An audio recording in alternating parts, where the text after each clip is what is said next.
Hello, good afternoon.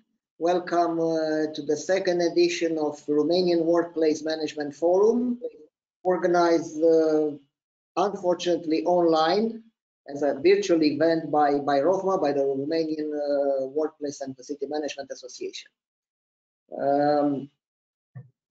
Some of you know that about 1 year and a half ago, ROWMF decided to make a very important change to add workplace management together with facility management domain in our activity.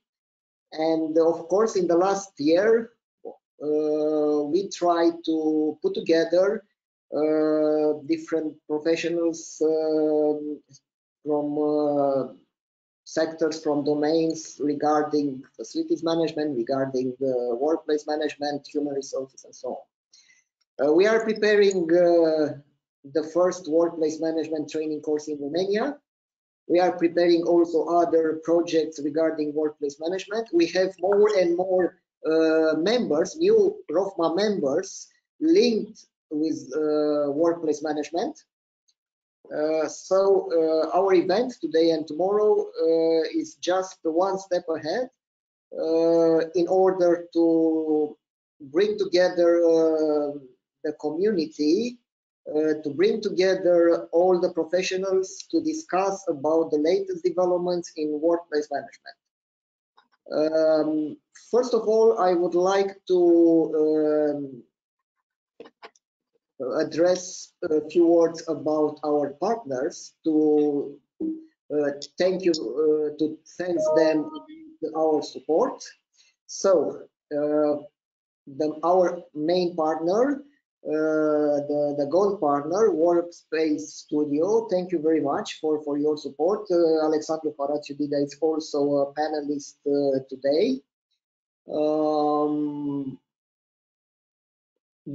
Workspace Studio is also one of our new ROWMF members.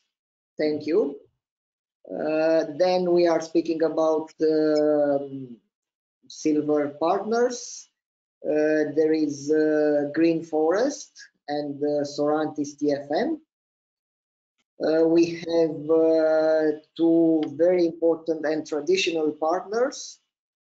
So this event is organized with the support of RICS, Royal Institutions of Chartered Surveyors from the United Kingdom, and Archibus Solution Center Romania.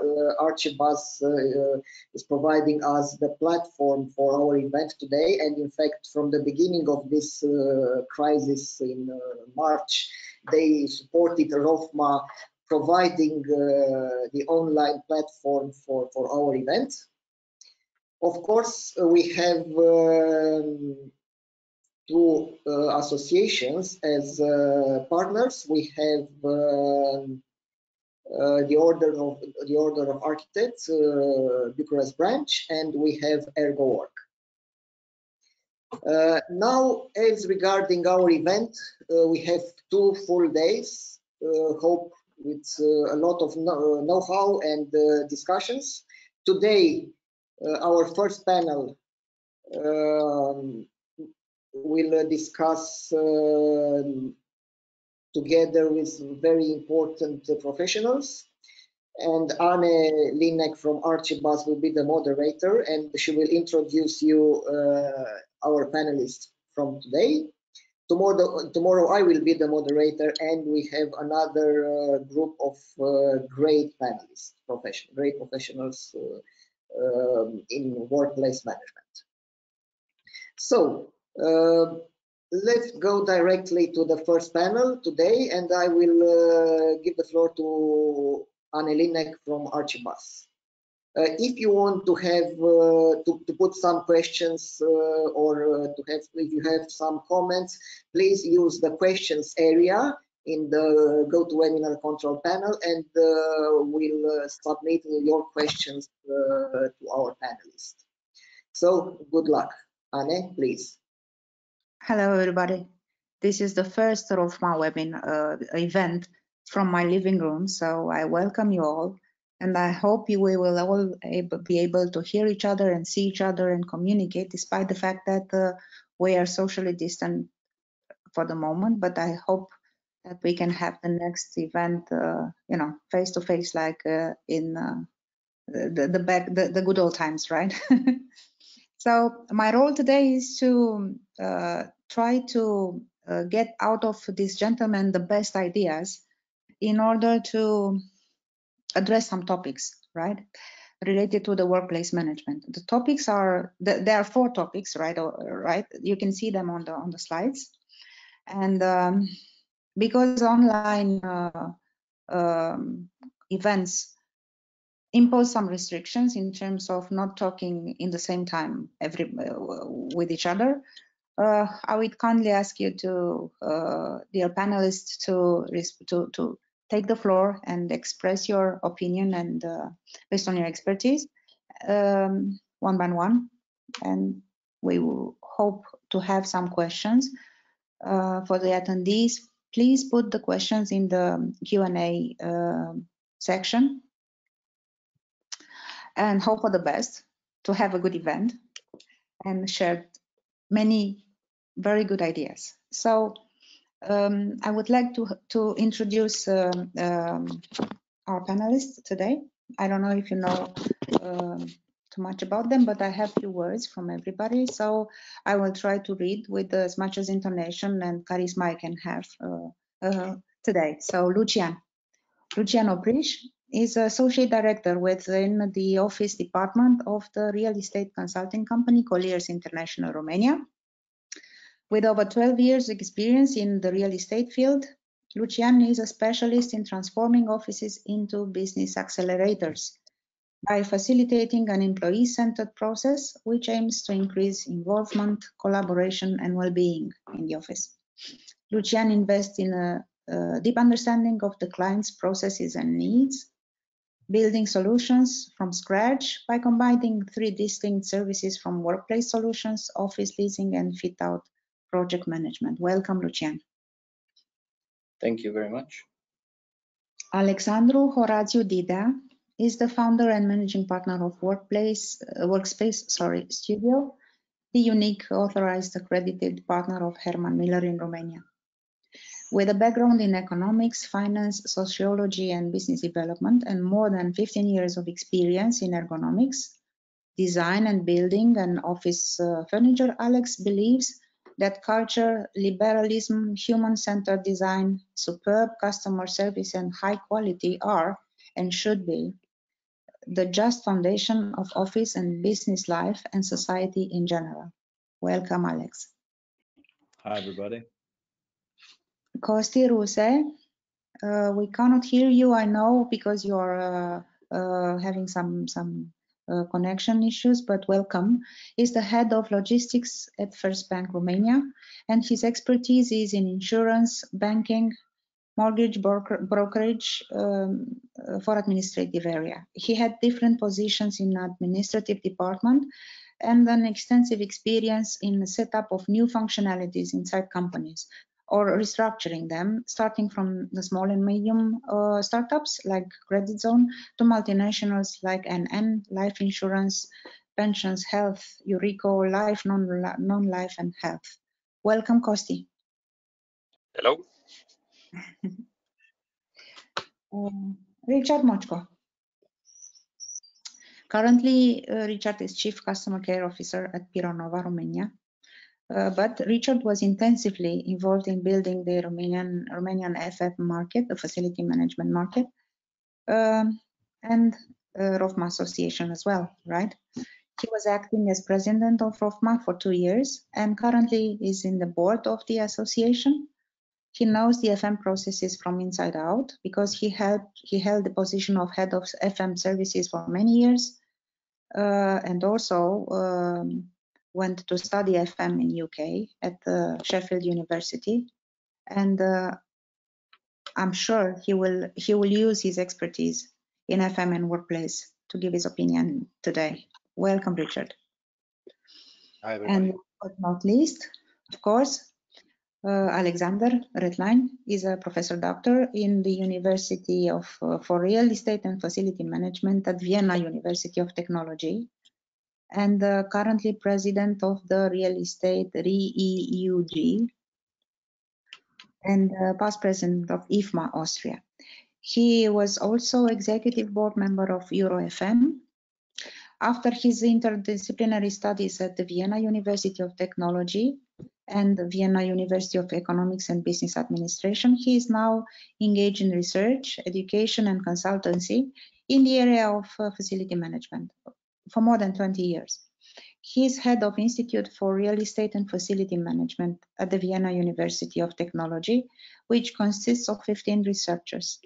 Besides his research activities, Alexander Redline acts as strategic advisor, set up FM concepts for international companies and municipalities. I'm sure you will, there's more to your biography, but I have a limited time, so welcome, Alexander. I will say Alexander for Alexander Redline and Alex for Alex Dida, so we can address properly. So now we can go for the first topic, right?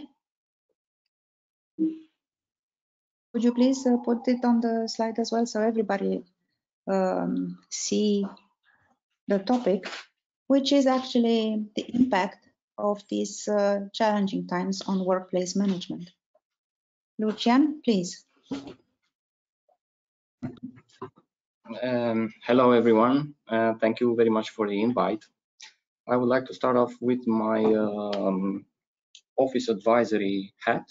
I am here on behalf of Colliers, and I will wear several hats today. My most usual hat, which is office leasing and workplace advisory, but I have spoken and I will also discuss a bit of the topics that my colleagues specialize in, which are property management and also some project management issues, as they are very much pertaining to the talk today.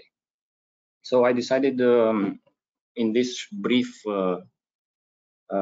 intervention to tell the story of what's going on now from the office, from the workplace perspective.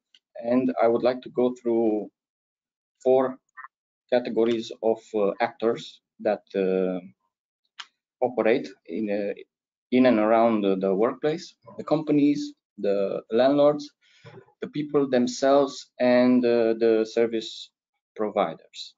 I'll start off with the companies by saying that last year was the highest year on record in office demand. Every company secured a lot of office space. They were having a lot of projects, especially the IT and BPO SSC sector, which comprise about 60 to 70% of the actual demand in the market. They took not only space for the current needs, but also they took some space for as a buffer. The projects kept coming in, and the only problem that they had at the time was securing the people to do the work. So all the time, while thinking about the office or reconsolidation or any kind of office move, you would probably think to get a 10% or so for the people you were going to hire next. Then things changed. What we're seeing now is that within 3 weeks, companies emptied the workplaces. They adjusted immediately to working from home. It was crazy effort and mobilization on account of facilities managers, CEOs, C-level people. It was a great effort, but we pulled it off. In Romania, especially, the good connection, the internet connection helped this. So they got left with this space, which is literally, as we speak, it's being occupied up to 5, maybe 10% of the entire That's how people understood to come back to work today. The main drivers, as I said, the IT and BPO and SSC companies, they are still instructing their personnel to work from home. I have been talking to companies, and they are saying that only the personnel who cannot really work from home and who can explain what are the reasons that they cannot work from home, they are the only ones allowed to step into the office nowadays. We have had also discussions with companies who are to return to the offices, get this, in January 1st, 2021. So under these circumstances, they are looking at the workplace and looking only strictly as a cost perspective. So the frustration that they are gathering right now is the fact that they have to pay the rent. They're not using the space. People are working okay from home. However, they have to bear this cost.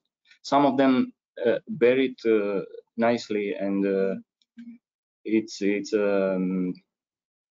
part of their P&L. Some others, however, are struggling to make ends meet. On the side of the landlords, they have been doing everything right. They did no mistake. They invested. They kept the buildings open. They did everything possible to sanitize this building and to make them fit for work in them. They have kept them open, and they are telling this to the companies. Please feel free to come to work. We have done our best to facilitate returning to work. We'll put everything at our disposal, and we'll try to manage the cost as well. Obviously, they are confronted with a lot of requests of all sorts for rent reduction, rent delay, all this kind of stuff. The only thing they can do right now, at least, is to delay, postpone payments. They do not want to interfere with the value of the contracts, because also it's their sole source of income, and that cannot be tampered with unless the bank is getting involved in this, and the payments to the bank might be somewhat postponed as per the postponements to the tenants. The people have adjusted fairly fast. As we will go on and see later in a study performed by Colliers on 5,000 people, their productivity is still in good levels. They are waiting for further instructions, and they are trying to separate somewhat between their confines of their homes, the work from the rest of their life. As per the other service providers, such as myself, the only thing that can be done at the moment, until things are more clear, is to control the knowledge, to extract the knowledge, and to serve it to everyone involved, so that they can make the best possible decisions under the circumstances. I will come back to all of this, but I would like to let my colleagues as well say a few words on the topic. Okay, I'll step in now. I think it's probably my turn. Well, I mean, I will be very brief, and I will talk some numbers. In a May working paper,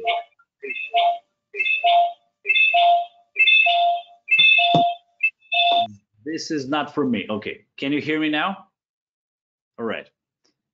So in a May working paper, this year, a professor in management science at MIT, a guy called Eric Brynjolfsson, reported that basically half of the working force that was employed before the pandemic was now working remotely.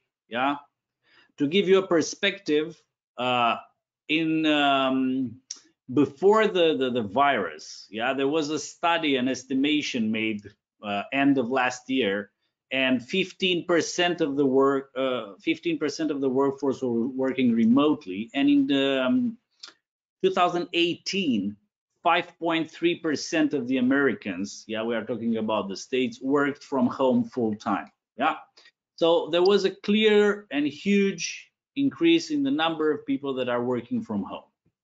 At the same time, big companies like Accenture, yeah, they say that many right now they have like 80%, yeah, employees working from home, and they estimate that 50% of those who are working from home will at least plan to do it more often. Yeah. So definitely the companies are figuring how to virtualize every part of the work, the meetings, the check-in, everything. Yeah. So right now we are going through a accelerated process of adapting to the digital culture. And basically what the virus did, what was planned to be done in 3 or 5 years, we are doing it in 3 months. Yeah, it is an obvious fact, and we have the same information from Herman Miller, from Lucien. So obviously now is the time when everything is changing, yeah, and everybody is changing the way they think about what a company needs to be in the office or not. Yeah, and another guy that said something interesting is this Christopher Mach. He's the director of global workplace strategy for AT&T. Yeah, and he said, I quote, "The workplace is where you can get experiences that can't be replicated in other environments." So I think when we talk about this topic about workplace management and the impact of the challenging times, is basically to talk about what are the experiences that cannot be replicated in other environments. Yeah, and this is going to be the topic for management consultants, and you know, everything from furniture guys to fit out to real estate. It's about those experiences, because obviously right now, because you have the incentive of saving on the rent, because you have the fears, the health and safety fears, because the virus probably is not going to go away. Yeah, those experiences that can be replicated in other places will be replicated in other places. Yeah, so I think that's the main, you know, idea that we have to think about. Yeah, and we have to ponder, and we have to come up with a solution to it. So that's my very brief take on the first subject. Thanks. Thank you very much, Alex. Richard, what do you think? Hi. What I think, viruses will stay with us, that's for sure. They always had been here, and they will remain. They will remain. We live with them. It's not a problem. Our personal and business attitudes can make a great difference. I would like to share with you a perspective of a guy who is working for a technically oriented engineering company, which is having 3 different production divisions. We have our own design, we have our own execution or realization, so construction team, and we have a service division. Okay. Of course, by the nature, all of these are having different workplaces, all of them. Designers, they're staying in our offices, and they have their drumming stations with many monitors and very highly performing computers, and can relatively easily do the work from home or from any other place. Yeah, it's almost like IT. On the contrary, our construction division or realization division, well, that's a little bit more difficult. They cannot build technical installations in the factory or in the logistic park or in a mall or in the office building from home. So there is lots of materials, lots of technical know-how, lots of measuring, lots of bending, the materials, lots of constructing, testing, running the system as a whole with many components. This cannot be replicated from home. And the service division is pretty much the service and maintenance of those equipments with our company built, or we actually service the projects, the technical installations built by other organizations, by our competition, let's say. So these are all different perspective. The challenges, of course, as you could see, it's mostly on the realization team or construction team, because we build projects outside pretty much in many locations in Europe, pretty much in every country in Europe. And when our guys go to Germany, to, let's say, to automotive factory, unfortunately, in those 2.5 months of quarantine in entire Europe, they had to stay 2 weeks in quarantine. So there is extra cost for us to keep them in quarantine. Then they could start to build. We had time constraints, we had pressures, we had to finish the project in time. Of course, the clients were lenient and they understood that there are different conditions, but we had to rotate several times our installers, our project managers and site managers in order to make it logistically possible to do the project within the time and within the budget.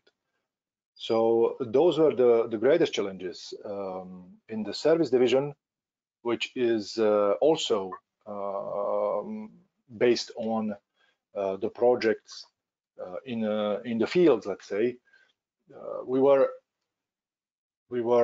somehow blocked by the attitude of our clients. So if the factory would let us go in, we could do our job. If they say no, we are closed for business, nobody enters, etc., we couldn't. Our advantage is that we, after all, represent a branch of FM called fire protection, and fire protection is obligatory, or it's obligatory by law for commercial buildings. So not too many people said no to the regular service from our side, but there were cases. I would like to stop there, because there are other people in here, but this is a little bit a different perspective. I am almost 4 years out of the facility management, but I think it could be interesting to see also other business models, how they have to deal with today's challenges. So, Anne, Yeah. who is next? I was actually thinking about how is the situation with the banks, and Kosti probably would be the best person to tell us. So how is it in the industry? Yeah, most of the people said that the banking sector is quite rigid, and they need to change the mentality and a lot of things in a lot of years.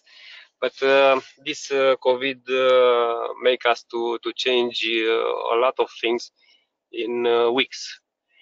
And as far as we had this time very few things to very few time to do it. COVID imposed us to change in around 6 weeks what the sector did not make in years.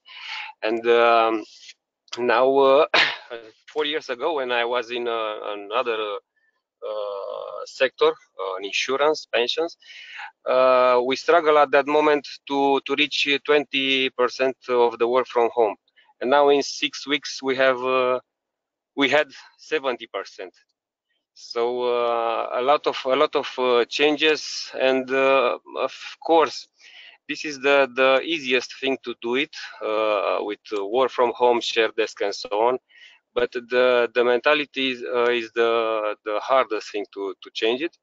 But it seems that also the people from all the sectors changed their mind when the COVID has made their the appearance. And Now, with a minimum of 30% of work from home, I think for all of the every big and medium size companies, and an average of 45% to 50%, and some of them, of course, as we know, they are almost 100% at work from home. It's something that we could not imagine 3 months ago. But this, of course, came with some disadvantages for the building owners, which are quite upset in this period. But they also need to come in the next period to change their way of work as they did it 3 months ago, and for sure we will have a lot of good things from the buildings. You can imagine that they had 3 months with the buildings almost empty, and as Richard mentioned earlier, they made a lot of upgrades of the buildings or the maintenance things that could not do it with the people inside. And of course, this COVID is I think a positive business case for all. If we can imagine that we spend a lot of cash for materials and services for against COVID, but in the same times we save a lot of costs from very different small things, like from the coffee, water, and a lot of air conditioning and so on. So, but in the end, for sure, for the next months, and I think these 2 years, this will be for sure a positive business case for the clients of the buildings. And of course, a lot of negotiation will start from this moment, but every one of us will know how to deal in the next period. And from the facility management point of view, we already updated the business continuity plans, the disaster recovery sites, and so on, which were like some sheets of paper in the cabinet, but nothing was almost in the reality. And now, for sure, we are much better prepared for the next other possible this kind of events. And of course, also the work-life balance has been, let's say, it is in a better and better way for most of the employee, at least for the ones who travel a lot, or for the ones who have to stay in the building a lot of hours and then another way to home or another way to the job in the morning. And for sure, we will learn further from this, and for sure we will survive. Also, clients of the buildings, but also building owners will be more adapted in the near future. I think this is all from my side. Thank you, Kosti. Actually, yesterday, talking about positive impact, yesterday I was talking to peers from Executive Club, and somebody said one of the benefit of this way of working is that public administration improved the services towards the people, and went for online, for avoiding queues and things like that, which was a great success, if we think. And talking about the balance with work and life, I'm not sure, to be honest. I mean, all the people I was discussing 1 month ago were saying that I work many hours, much more than before, working from home. And I cannot really make the difference between home and the office. This is my perspective, right? Alex, what do you think? Alexander? Hello. You see now my living room in Vienna, because we still have home office.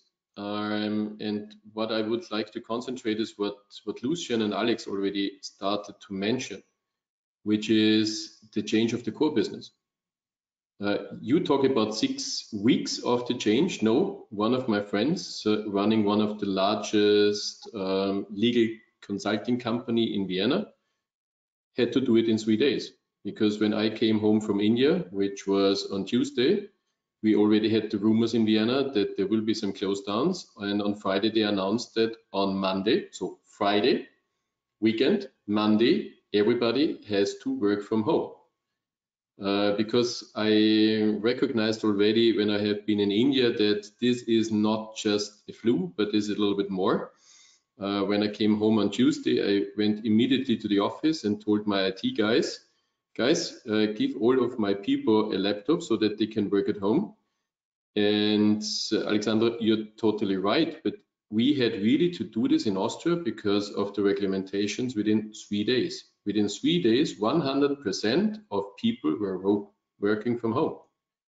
This was different in the States, but not so much of a difference, because if you look at Stanford, and we are doing now a course together with Stanford since September, we had to change the whole core business of our teaching. My teaching was mainly virtual, so I had my teaching lessons on Thursday and Sunday, 9 p.m., not a.m., but p.m. to 11 o'clock in the night, where also my students from Vienna took part of this. So I was used to it, but a lot of my colleagues were a little bit astonished, because when we asked our e-teaching team for the last 3 years, what can we do? What should we do? They said, oh, that's not a matter. Don't go for this. And now on a sudden, without any help, because everybody had to stay at home without any support from any people, we had to start Zoom teaching, virtual Zoom teaching. And we had now, everything was going smoothly till December. So the first part of this design thinking challenge with Immofinanz and some other companies went perfectly. The students explored the problem. They met together, they formed a team, but on a sudden they could not meet again, because we should have gone to the States again for another 2 weeks to really put together the results. And we saw what was lost is the binding, the team building. Yeah, so I totally support you, but what I see is that the core business changes. My core business as a professor changes, because I'm not going in the lecture hall anymore. I have to do e-learnings, I have to do YouTube videos, and then we have a short Zoom meeting to do this. So what I see dramatically is that there is a change of the core business that we have to support with maybe some classical parts of workplace management, but maybe also with some different ways of infrastructure provisioning. So maybe it's not that we have the office for communication, and which is the unique part. I'm totally supporting what you said, yeah? But maybe the office will be something different. And what I see at the moment is that a lot of people approach my friends because they work now at home for 3 months. They work now for the company A at home. How much is the difference to work at home for company B? So we see a lot of headhunters crawling around, coming around and say, Anna-Marie, I assure that you still want to work for Akibas. Do you want to change for another one? So how much is the difference? How much, when you are not in the office, when we don't have the team that we work together, we are still connected, we are linked, we are binded to our current companies. This is something that at the moment, a lot of the core business companies, like the banks, the insurance companies, but also production companies, are suffering. I had a friend that was working for Party to Win, and they did some customizing of the different meeting rooms according to the products they sold. But now they are not in the meeting rooms anymore. They work from home. So all this linkage that we built up when designing with corporate design and everything like that is lost on a moment, within a weekend. And I see a lot of different core businesses coming up now. We were talking about globalization. We were talking about, oh, it's so easy to produce in India and everything is coming over and it's so cheap. And all of a sudden, nothing was delivered anymore. There was not even a flight that you could pack something in. I have a friend in India, Sam, who is producing sanitizers. We were lacking the hell in Romania, in Hungary, and Austria sanitizers, but there were no flights. We could not bring them in. The logistic was as expensive as the sanitizers. Can you imagine that? Yeah. So this was a hit to globalization. This was a hit, and now you see the European Union saying, okay, we have to bring back production. We have to bring back everything so that we are not so dependent on the States, on Asia, but we have this at home. Will this be a change? Lucien, I think you mentioned logistics. Will this be a change that maybe, yes, we need logistics, but more local logistics? Will this be a change in the manufacturing that we are doing now? What was it? I don't know, one of the perfume companies that went away from producing perfume, but went to producing sanitizers. Yeah, it was also some of the beer breweries and some other companies starting to produce sanitizers. So Austria was short on sanitizers for about 2 weeks, and then local production started again. And what I see in politics, a lot of this is now really maybe staying. What we also see is about sustainability. I think Tuda, you mentioned it, you are not using so much of energy. This is having a perfect impact on sustainability. It was fun to walk on the streets of Vienna because nobody was driving. But how will this stay? Will this change? We have forgotten a little bit that there is something like climate change. How will climate change now draw back? We have a green government in Austria. It's firing already back on us. We have the new government elections in Vienna. It's firing heavily back. They want to close the whole inner city. You have now to consider, just take your inner city. Most of your inner city is already car-free. Yeah, but the whole inner city of Vienna should be car-free, without any cars. Is this really supporting retail? Is this really supporting the rest? What's happening with hotels? They are empty at the moment. Still nobody is daring. We are not daring to come to your Black Sea. Will this have a heavy impact on the leisure industry, on the hotel industry? We have now a virtual conference. It seems that there will be a big impact. IFA wants to run its show workplace in end of September. This nice guy called Trump is not allowing us at the moment to go to the States. I have an appointment in October to teach in Stanford. I'm not sure if I can take up this appointment, if it will be again a virtual appointment.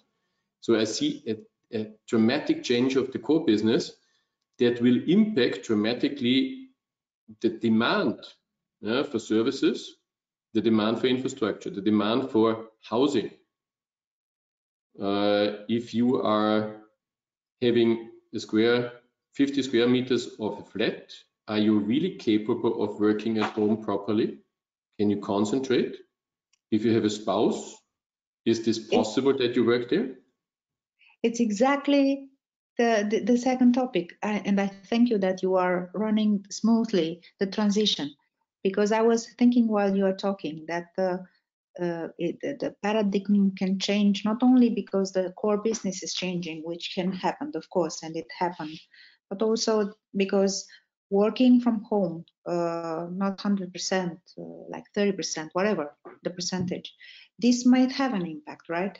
On not only on costs, not only on the logistics, but also in productivity and for sure in what we call organizational culture. So let's go to that area. And if we want, we can keep the same order. My task is to keep you to 5 minutes, so I would do that. And this is my first moment of force, and I will keep quiet otherwise. So Lucien, what do you think about the impact of working from home? Let me just unmute myself.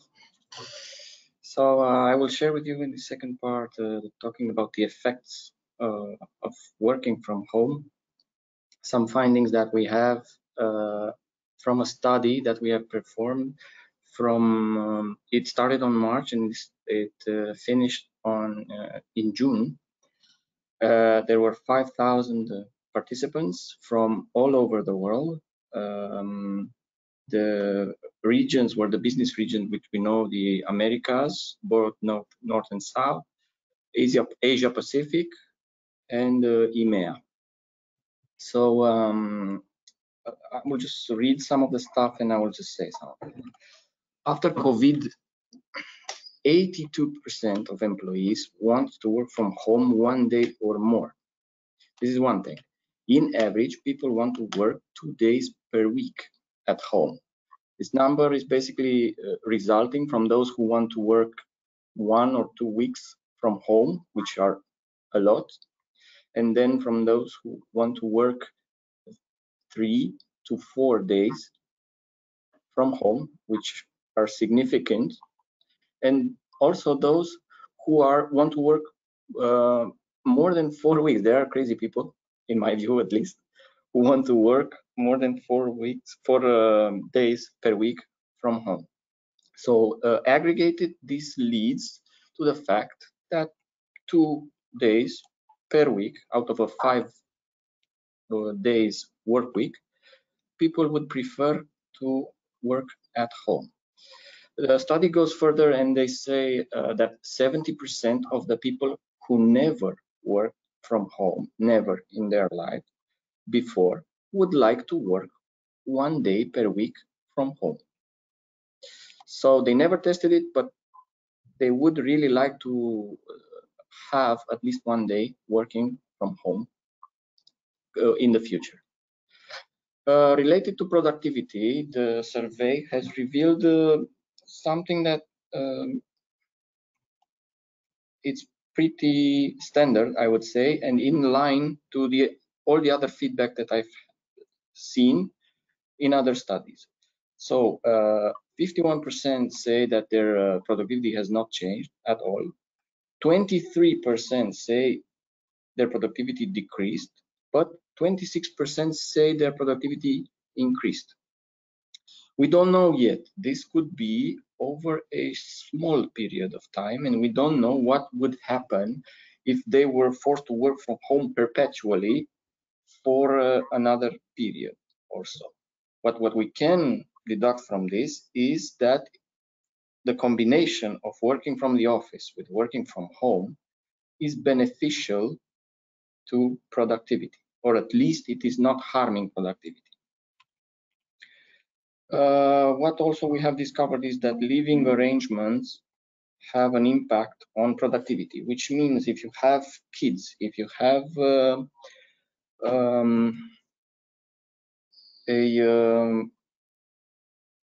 roommate, anything like that,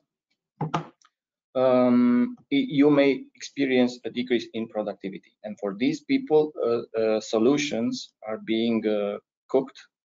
I will address them a bit later on what coming back to work looks like. Individual work, when studied individual work, so not collaborative work, it says that can be performed equally or better from home.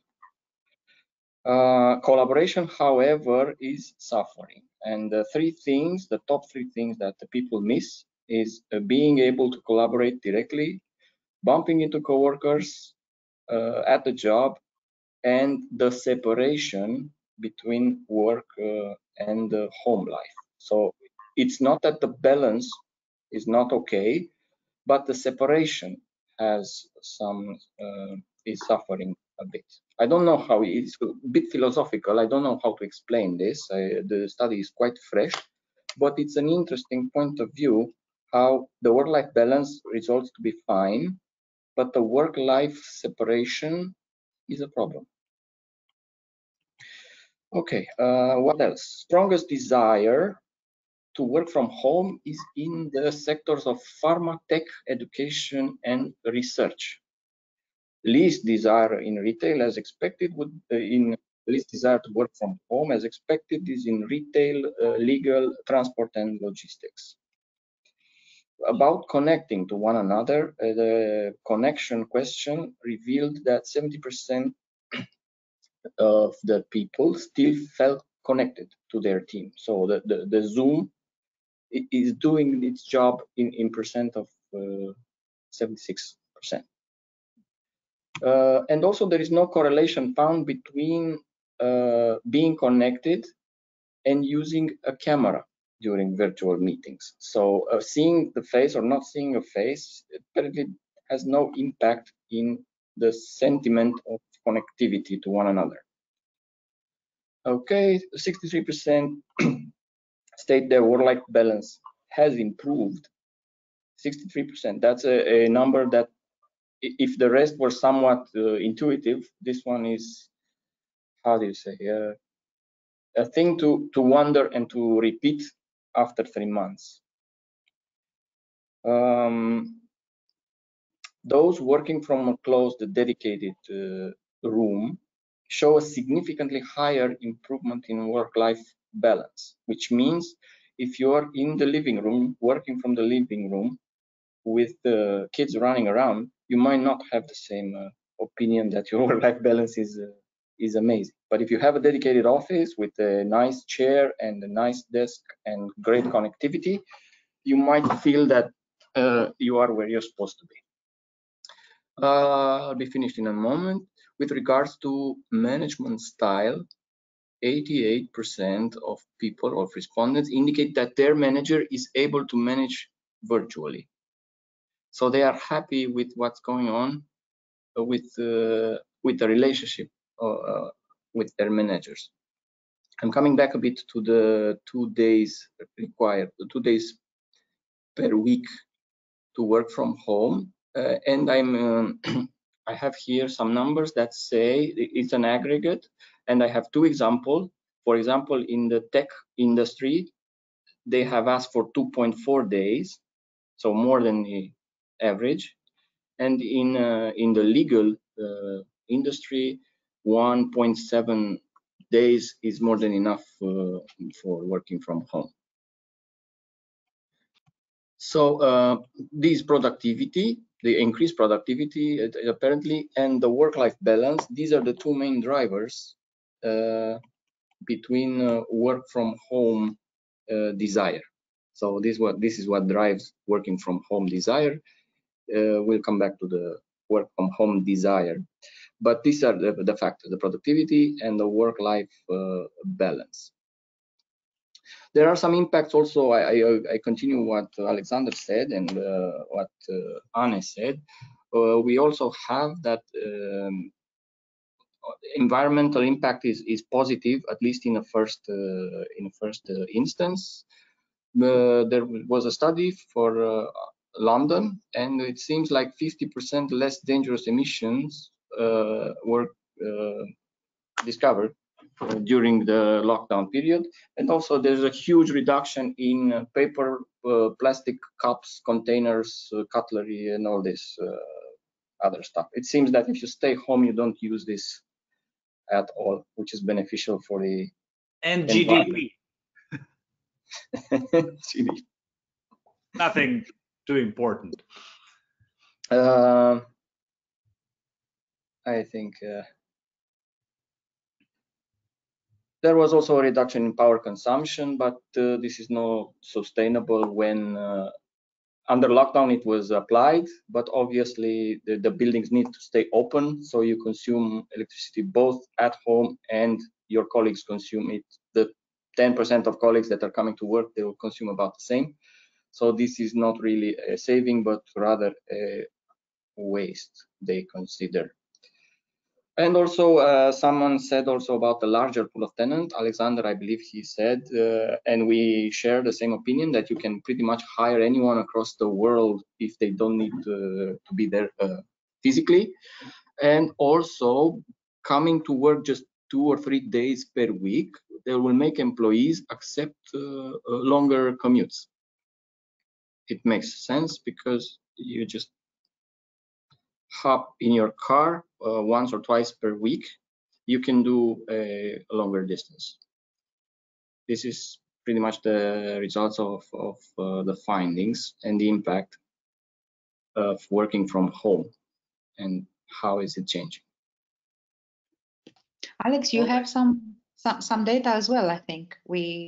I understand. Yeah. Well, I mean, obviously for us, for example, working from home in terms of, you know, real life business, you know, we had a huge increase in sales of ergonomic chairs and you know, electric desks and monitor arms to people working from home.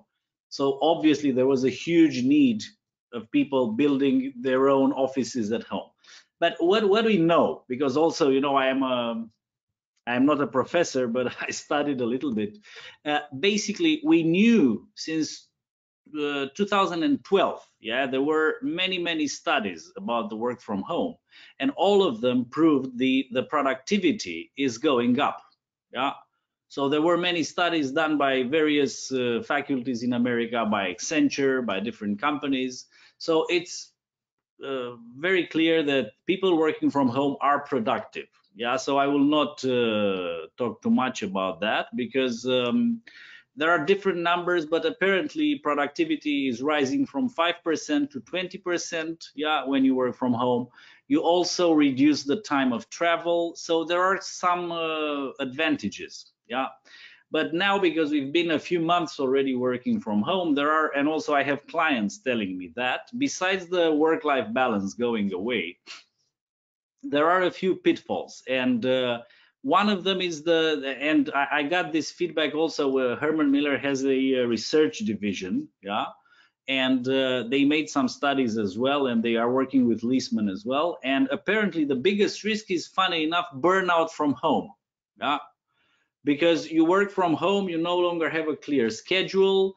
The amount of meetings, and especially obviously the online meetings, went fivefold. Yeah, so it was 500% increase in meetings. Yeah, and apparently the biggest risk everybody is facing right now is burnout. Yeah, you are always connected, always meeting someone, and this affects a lot the you know, the psychic and your ability to concentrate and to be motivated and basically work. Yeah, the second so it's what they call now the Zoom fatigue. And regarding that also, there will be changes. Yeah, because right now, and I read a very nice study that we also apply when we design offices. Yeah, you know, posture is always very important. Yeah, if you speak to someone from the same level, if the angles of your body are open or not. Well, apparently there is a translation of that into online, because if you only see half of the body of someone and you don't see the full expression, you don't see the full movement, yeah, the whole psychology of work and collaboration changes. Yeah, and that's why, for example, one of the explanations why TikTok was so successful, because it's one of the few apps that gives you a full body view of that person. Yeah, so for example, if we were to invest, I suggest you invest in a company that will work on a telecommunication meeting application that somehow will give you the full physical person online. Yeah, that's one example. But otherwise, my findings and Herman Miller's findings are that there are three elements that are really affected by working away from the office. And it's not productivity, it's the cohesion, the trust, and serious decision taking. Yeah, these three are really suffering. Yeah, because somehow we are, I don't know, objectified by working online. Yeah, we can process information, we can change, we can exchange information, we can make our synthesis. If we invest a little bit, we can build a very good office at home, yeah, with a nice chair and whatever we sell, you know. However, cohesion and trust, and you know, when the people are really meeting to take a decision and say, okay, we agree on that, and we shake the hand. Well, these things are very hard, apparently, to happen online at the same level as before. So getting back to the second topic, yeah, which was the effect of working from home, productivity, collaboration, and costs. Well, productivity is going up. Well, again, all these discussions, if we draw the line and we see we actually count the money, we will see that we are not doing so well. Yeah. So all these, the plastic cups and the travel, and they are producing lots of money that right now we don't have, but we are not thinking about them. But anyway, productivity is going up. Collaboration in terms of cohesion, trust. People, offices are very good in creating an effective relation between employee and the brand. Yeah. So brand connection is strengthened by the office.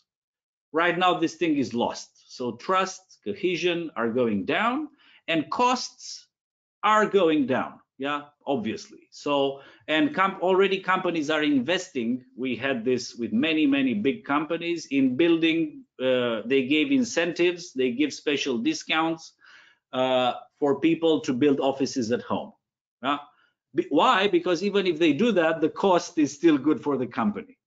So the company will still use that. And in the third and fourth part, we can discuss how you can use the office as a brand connection, as a place for taking decisions, for building trust, but at the same time keeping the costs down. Okay, next to the my colleagues. Yeah, actually, this is a topic that we have to address a bit later. Richard, I feel that you need to say something related to, working from home and what the impact is. So please. Thank you very much, Alex. Yes, Lucien and Alex pretty much quantified what is happening, what impact this working from home actually present for businesses and on the personal level for all of us. I would like to dig in a little bit, like Alex Redline said before, to the qualitative view of the way how our life was affected. Because indeed we are from the old times, from hunters and gatherers, from the old prehistoric societies. We've been made to socialize. We are designed like that. If we lose this part, if we see each other and know each other only through this little window, through the camera, we're losing the connectivity. We're losing the trust. We're losing the humanity almost, if I would tell you, if I could take it that far. Did you try to hire somebody? Did you do an interview? Did you try to hire somebody just based on the video assessment? Good luck. Good luck. You didn't shake the hand of that person. You didn't know what is the body language. In here, you really can see maybe 1/5 of each other's body. It's completely different experience when you go for a coffee with a friend. I tried this crazy stuff with 25 of my friends. We did a Zoom and we were having a drinking party, right?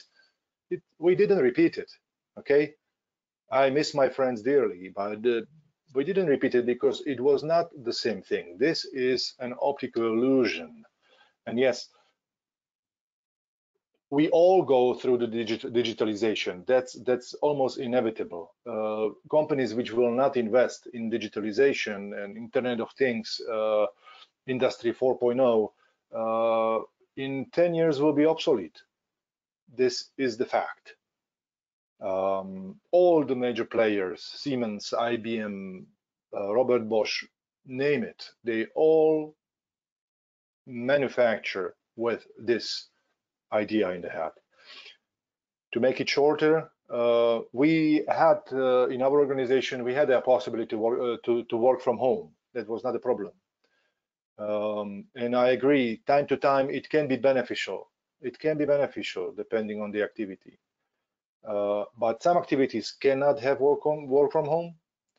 And some activities, I would say it can be rather detrimental, because you find all of the excuses. You want to take a nap, you want to go to the fridge, you want to have a lunch a little bit longer, nobody sees you. So unless your time is really under the supervision of somebody, you taking a slack. So I actually quite disagree with Alex when you say that the productivity is increasing from when you work from home. My personal experience, I'm now in Greece, so this madness which is creating outside, first opportunity I had to take my family to some normalcy, and to develop our immunity system. Of course, I took this opportunity and we went without any fear to Greece with another 5 like-minded families. So there is a group of about 20 people, parents and kids now on this vacation in Greece, and that's why I could meet you. I could meet you. This is an advantage of an electronic communication. It's great, but I would so much prefer to meet you in person, wherever the meeting would be. I think that the connectivity between the people is being lost in this matter as we currently communicate. One last thought: the costs for the companies are great because we all work from home. That means that the companies will come to the conclusions that they can actually rent smaller offices. They will have just one small representative office somewhere and everybody else works from home. So what are the costs? Excellent. I don't know if it's the healthiest way how to deliver any products or services. And as I said, in certain industries, like in production, example, this is not possible. This is not possible unless we will have all robotics and 3D printing. It's not possible. So next, please. Thank you very much, Richard. Kosti, what do you think? Do you feel already some impact on productivity or for collaboration, on costs, or I don't know, like innovation maybe? I don't know. Let's think about that. 10 years ago, we started from scratch. Actually, not the Europeans, but the Americans and a little bit Dutch, the Holland, started to look at work from home. So at that moment, everybody says they are crazy, but at this moment, it seems that it's something normal. So we need to look on the pioneers who did something and to see if these things help or not. We for sure need to look where it's applicable or not, but in the end, the employee need to choose work from home or office. And here is also, as Alex mentioned at one moment, the burnout of the employee. This is, I think, for sure not the employee's fault. This is the management who need to observe from early moments these kind of problems. And if some of us don't take measures in this kind, it doesn't matter if it's work from home or office. That for sure we need to solve it in a way or another. And then regarding the work from home, 4 years ago when we started the pilot of work from home, the employees had the first thing in mind: why do you send me home? Did I do something wrong? Do you want to fire me? And then we said, no, but work from home, you need to work also from distance. But also I've seen these days that the employees, the new employees that enter in this system were almost the same. Do you want to fire me? Did I do something wrong? And it's something that also we as a managers need to solve this. The burnout for sure will happen in both ways, but we have a major role to play in this. And of course, the top management had let's say quite difficult times to let or not let in the first weeks employees in work from home, but then they also understood that the things can be better also for the company, also for the employees to work from home. And for sure top management has solved this kind of these issues. And now we need to see where is the balance, because for sure it both ways, also office, also work from home, need to be synchronized in this. I think this is all from my side. Thank you, Kosti. I was wondering if this increase in productivity is due to productivity or is due to the fact that people are working more and nobody knows. I mean, it's Anna Maria, that's easy, because we have studies that people work well because they stand up in the morning and they go to the kitchen table and check their emails. They are willing to spend some time instead of sitting in the car and going to the office, sitting at home and maybe also in the night still checking the emails. What I really consider is we should differentiate a little bit between the top management level and the management level and the rest of the gang, because there is a lot of differences. We made a study in 2017 asking top management and middle management what they think about working from home.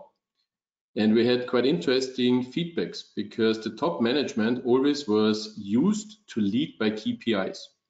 So they had all of their departments down there and they had the KPIs and they were really familiar with this. But middle management was not so familiar with this to lead with KPIs, because they had the people there and they controlled it on the fly because they went by and saw what they are doing. So middle management, the company was not really always ready for home office, because you cannot control somebody on the fly when she or he is working from home. And what we also saw is that there is a big difference in the infrastructure available. If I look in this round, I'm almost sure each of you have quite a nice flat or nice apartment. So if I do this here for a second, you see that's my outside. Okay, nice green area, perfect to work, to enjoy. Now, as I have the honor to teach quite oftenly in Romania, I know that there are some flats that maybe are not this convenient like mine here. Maybe 2 adults live with 2 children on 40 square meters. That's the same in Austria. You mentioned already, it's, I think, Lucien, you worried that home teaching is challenging. Now, to have children at home when they are in the kindergarten and the primary school is easier than the last 3 months, because my primary teacher said, Alex, you teach now your daughter. And by the way, you examine your daughter and then you give me the feedback if she learned properly. So why the hell, how can I do the full teaching she is doing plus my job? Now I have the advantage that I used my children also for e-learning now. We have the Children's University in Vienna and they will do some nice videos. So I managed that they teach me how to talk over IoT and other things. But I'm in a very convenient way, because at the moment my nanny is looking over my children for another 4 hours, so I have time enough to do my work. This is not the case with normal employees. They don't have the money to have a nanny. They don't have the money to have maybe an own room for each of the children when maybe 2 children are in the primary or secondary school, that they can learn concentrated. And then you get maybe the first 2 weeks, you're very productive, but then productivity is tumbling down because you are getting tired, because you are burning out, as you mentioned this. But it's not only about children. Especially we in Austria are facing a hell of problems with elderly care. Maybe it was also on your news, but we had a train coming from Romania exactly over Hungary to Vienna, because most of our elderly care people come from Romania. So we had really troubles. We used our military forces to take care about logistics and to take care about elderly people. So we asked them to come in, not with the weapon, but with some other sanitizers and whatever, to take care about these social areas. So home working is different on the different levels. Most of the C-level said we have an own room, as Alex, you mentioned it, and they have a comfortable room, but they are mainly working at home and doing telecommunication. The middle management was working at home doing studies, literature research, reading contracts. So also these people are doing different tasks according to their position. And maybe some 2 or 3 suggestions at the end of my statement. Who of you is now home teaching? None? You don't? Richard, you are not home teaching? Are you having an own laptop for them, or did you use your old laptops, or maybe some of your employees are not this rich that maybe the laptop from the office is used for home teaching? What's about data security? What's about using your mobile because the children should be now quiet and going to the next room and have some YouTube videos and giving your private mobile to them or your office mobile to them? And by the way, they would have then perfectly access to all your emails, to all your business emails. Working from home sounds perfectly from the cost perspective, but it can increase your cost dramatically if you have a data breach. If some data is lost and you are not making proper requirements for that, if you don't have, for example, a contract with your people that does regulations, what's about the safety of the people? If you break your bone, Alex, at home, now you are maybe the owner of the company, so this is because you're the owner, it's covered. But we have a discussion at my university. If you work at home and break your bone, is this now an accident at work or at home? So yeah, no, it's true. And also, sorry to interrupt, there was a small thing I wanted to mention. It's exactly what you said. There was an increase, but I didn't want to waste the time. There was a big increase in surveillance of employees that became illegal, but companies had this problem, what to do. If there is a data breach, how can I control it? So they started to make surveillance that was at the border of being illegal surveillance. A friend of mine is head of IT of a large fintech company providing services to banks. And he had a very hard time to roll out all the security measurements that this is safe at home. Because if you check your emails from your private mobile, then you have a data breach or almost a data breach because your private mobile is not secure. And a lot of people just, oh yes, this is my iPad from the company, and yeah, do this video, doesn't matter. But this is, I'm not blaming any of them, don't get me wrong on this, but I see a little bit, everybody says, oh, it's perfect, you work at home, so we are reducing the cost of the office. But do we also make all those measurements to keep people safe at home, to have all the IT security in place, which is increasing? If you look for different virtualization softwares for virtual desktops, then this is reaching quite high. So sometimes it's easier to bring people to the office instead of having all this IT equipment in place that the data line is secure and it's large enough.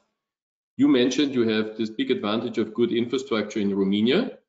You said to me in the preparation of this, my internet line is not good enough. Yes, because we are running out of internet lines. Everybody is working from home. Magenta has 5 times higher internet connectivity at the moment that it had before Corona. And yes, we are just digging the fibers, but we don't have the fibers always and everywhere. We are here in a city of almost 2 million inhabitants, and it's not this easy to start digging in the road, especially if you have COVID and nobody is allowed to dig, and to install this bigger infrastructure. We consider with 5G everything is better, yeah, but 5G needs fiber cables. If we don't have fiber cables, then 5G is not providing us with the speed we would need. So is the infrastructure really proper to work from home? I was asking my wife not to be in her Zoom meetings at the same time. I'm now at the webinar, because if we stream twice, and if now one of my children would like to see a video, then you would see only yeah. So infrastructure is also something you should consider when you talk working from home, and who is paying for it. Now, 2 people at home, infrastructure is not good enough, so I should pay from my own money the larger infrastructure, because my office is not offering to pay for this.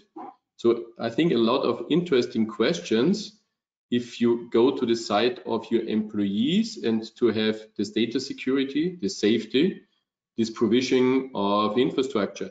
And don't get me wrong, I'm totally on your side. Productivity, yes, increasing, but only in this way what you know. You can only do what you know.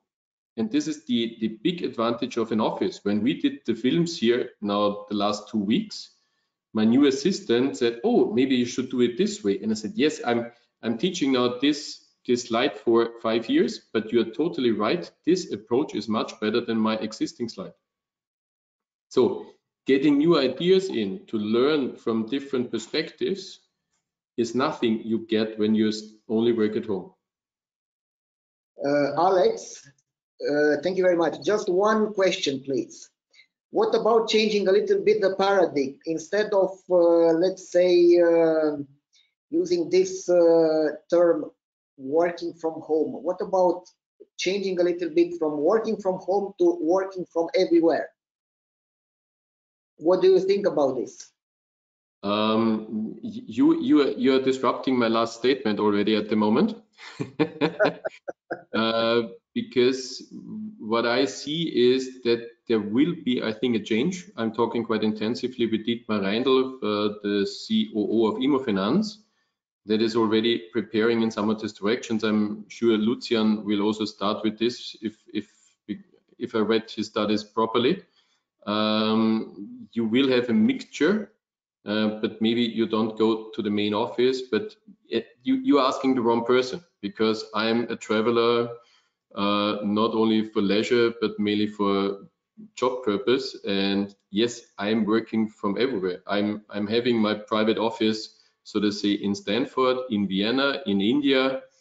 For me, this is not the new normal, it is the normal.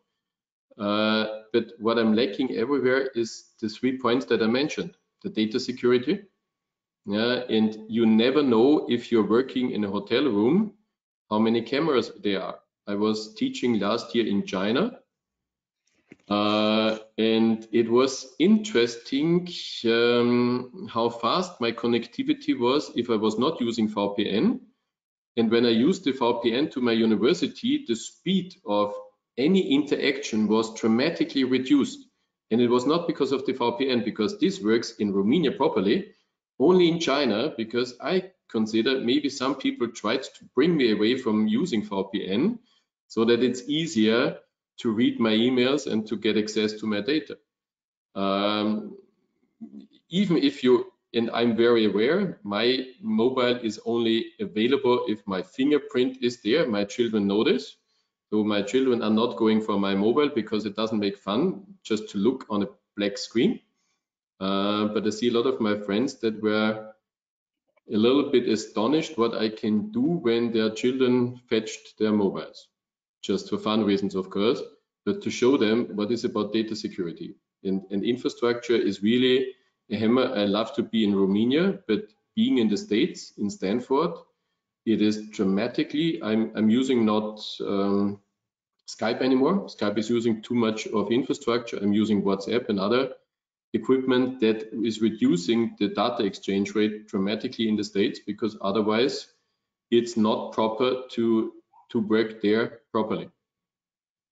But okay, you are right. Yeah. I have 2 questions. First of all, one from our attendees.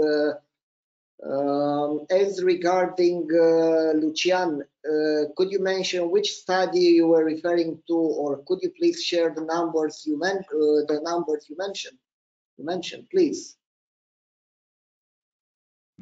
Yes, of course. We will make available all the findings of this study for the entire audience, for all the participants in the webinar. We'll find exactly a way with the organizers, but yes, we will. Great, we'll send the link. And now, Alex, Horatiu, Dida, another question. What about, because we are discussing about working from home, what about, let's say, generating or a general framework from office furniture providers as regarding the basic conditions of working from home? We are talking about furniture, we are talking about ergonomics, we are talking about equipment, we are talking about well-being and so on. How do you see this potential opportunity to generate something like a certification, or at least a framework, a recognized framework from all the players regarding work from home? Well, I mean, you might not know, but I am also a certified ergonomist assessor. And basically, if you assess a workstation, yeah, for example, in OSHA in America, yeah, you have the chair, the desk, and the screen, yeah, the monitor.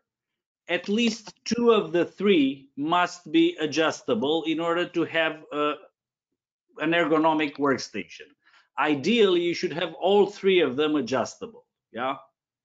If you work more than, I don't know, 3-4 hours, yeah, on a workstation, ideally you should have the 3 of them completely adjustable. If 2 out of 3 are adjustable, it's okay. If only 1 is adjustable, you are no longer okay. So the minimum standard should be that 2 of those 3 are adjustable. Already the big companies like Herman Miller, for example, they have programs together with the big corporate accounts, the big companies, to support people, and we are benefiting from that as a dealer, to buy and make at home an ergonomic office with an ergonomic chair, ideally an electric desk, and ideally a monitor arm. Yeah, if you have these 3, you have all the physical conditions to have an ergonomic office. However, if you speak, you know, workplace management, you have to take in consideration also social ergonomics and cognitive ergonomics. So whenever you speak about ergonomics, it's physical ergonomics of the workstations, and here, especially if you work with the leaders, yeah, in the field like us, you will definitely have a very good desk and chair, and everything will be fine. But also, good office means cognitive ergonomics, so all the tools around you, and tools means the computer you are using, the software you are using, the light, other things, yeah, and the social ergonomics. Working from home, from the point of view of social ergonomics, not so great, because not even the apps that we are using, they are not built for work social interactions. Yeah, they are starting to, but they are not really there. So I think this answers the questions. You can, if you invest some money, you can have a physical office that is quite ergonomic from this point of view, but you have to work on the social and the cognitive ergonomics of the home office. Alex, just a moment, Alex, do you see an opportunity from the major players? So we are talking about, let's see, companies, developers, professional associations like ROWMF, architects, designers. Do you see an opportunity to put together all their knowledge in order to, let's say, develop a special certification framework for work from home? My main problem is rather something else. I mentioned this already, that about 80% of the workforce maybe don't have the place for that. Yeah. If you look at Vienna, we try to solve our problem of having not enough flats with small-sized apartments. They have no space there to have everything that Alex was mentioning at the moment, because their bathroom is the toilet, the living room is also the sleeping room and also the kitchen, there is no space to put an additional table that is adjustable in. So we have to be very aware when we do smart cities and when we do urban design that we include this in the considerations. I was always blamed when I said these small apartments that are having the size of a container are not the solution of the future of our work, of our living. They blamed me, no, we have to do this, we cannot afford more. And now under Corona, we learned, shame, we can do this. I was talking with one of the largest residential developers of Austria. They are also part of the Stanford research team. And we are considering now that we have some common rooms that are rented out on time within residential area that is providing what Alex mentioned, that you have there the proper environment, but it's connected to your residential development. I recently bought a flat in one of these condominiums, and they don't only have a kindergarten in the condominium in the same house, they also have office there, they have retail there, so we have totally mixed use. So what we had in 1894, when the building I'm living now in was constructed, where we had outside the stores, then we had in the first floor either we had advocacy or doctors, or we had the nobility, and upside were the servants. Now it turned a little bit around, because upside are the rich people having the nice view, and downside are those that cannot afford so much. But we see a dramatic different demand in residential development because of COVID. And that is what I mentioned also with my statement beforehand, and what is for me the new normal. When we want to enable people working from home, we have to enable them to have enough space. And if they are not capable, because it's too expensive to rent out so much space, we have to give them opportunities. And sorry, Christy, yes, it would be nice that we have this as a certification or something like that, but I see more the basic demand, that we cannot fulfill the basic demand in any case because the space is too small. Because but there should be, sorry to interrupt, there should be a benchmark. So the professional associations should make a benchmark, as it is in the standard office, like many lux of light and this many meters of space. It should be the same for working from home. The minimal benchmark. Alex, that's what I mentioned when I said there should be also some regulations from the company with the people working from home to make this sure, because the people don't know this. And if the people don't know about the lighting intensity and the natural lighting and everything like that, they will not follow on this. So to provide, and this is maybe an answer to you, Chris, to provide some guidelines about this would be good, but it has to be easy readable, not for the 5 or 6 of us that are in this business, but easy measurable, because you have on most of your mobiles, you have something like a luxometer or whatever, so you could do this easily. But you have to start differently. What I would really see as a target for ROWMF is to go into residential developers and say, by the way, you will have a problem in a few years' time, because then your developments maybe will not rent out this easily, because people learned that they have to work at home and they need now additional, and I call it now on purpose infrastructure, maybe even service infrastructure, because Alex, you mentioned it's also about the social environment, and this could be some service provided by residential developers, which differentiates them and maybe enables them to get some additional earnings. So let me understand something. My feeling after listening to you all is that we're running out of space from everywhere, right? From the houses, because we need all. No. From the offices, because it's social distancing. So we're not running out of space, or not. So let's go smoother to the next topic. So we're going back to work. Some of us went already, some not. We've never left work. We never. Some of us never left work. Always working. And we lose some from the offices, existing offices. We might lose some availability. Sorry, maybe you can put the mic off. I think it's from your side. So coming back, we need to keep a distance between employees. So the office space availability might be reduced, right? And also we have to, we have to use lesser space from the meeting rooms and so on and so forth. So do we need to think about workplace management's new strategies, which involves not only the office, but also working from home or from the park or from the library or from anywhere? What do you think, Lucien? I think the answer is yes.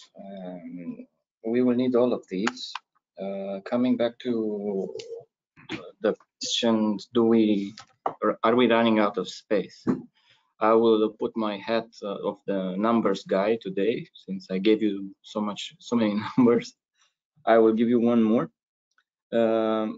Collier study reveals also that in the former space where you can put 100% of your workforce, right now, due to social distancing measures and all the other precautions that you need to take, you can accommodate about 40.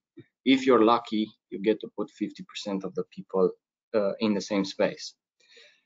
And you would have expected after this that companies will jump at the landlords and say, hey, I need more space. But you have to think strategically as a company that at some point this will end. There is a lot of effort in fighting with the COVID-19, and one must hope that within 1 year's time or whatever, we defeat this virus one way or another, with a vaccine, with some medication which is efficient, with anything else. And then you would have this double the space that you didn't really need in the first place, and you have a 30 to 40% less demand because your guys are now working from home, what, 2 days, a day and a half, something like that. So instead of jumping at the opportunity to get more space and invest more money that might be used otherwise, to pay salaries, to invest in new technology, to reinvent themselves, to marketing, this kind of stuff, they prefer to actually send the people home, even though the climate, let's say, it's not proper, and they focus on assuring the proper infrastructure for people to work from home. Sure, it will not be perfect. Sure, it will have GDPR issues, I don't know, security issues. Luckily for us in Romania, at least the optic fiber is not that big of an issue. Again, I come back to the study because I have like 3 more numbers, and the worldwide study revealed that 72% of the interviewed people are quite happy with the current setup, which is at home, in terms of furniture, living arrangements, and so on. Further, 90% they're happy with the extent to which technology allows them to work from home. That means probably the laptops, smartphones, IT, internet connectivity, and so on. What the companies should focus and are focusing on is to make this experience of working from home closer to the face-to-face interaction. And some of the 5G technology, I'm giving you one example, would probably allow us in a short time to display holographic images, to see what's going on beneath the neck, and maybe to understand some of the body language that's going on there when talking to another person remotely. It will not be the same, but very likely, since through verbal we get like what, I think the 7% of the message is transmitted through words, and the rest is different different body language. So with holographic, I'm guessing this will be quite a bit improved. The challenge going forward will be this, in our view at least. The 3 days remaining should compensate at the office, should compensate the connection which is lost in the other 2 days. So instead of cost saving on the offices, and okay, you've trimmed down the space, probably the next renewal you get out of 10,000 square meters, you will probably deal with will do with 7,000. But the saving you make on the 3,000, in our view, it's much better to invest in creating in the remaining space that you're keeping a place where you can have connection, collaboration, engagement, where your brand identity is present everywhere, when you can build teams and all these things that are necessary to make a company run smoothly.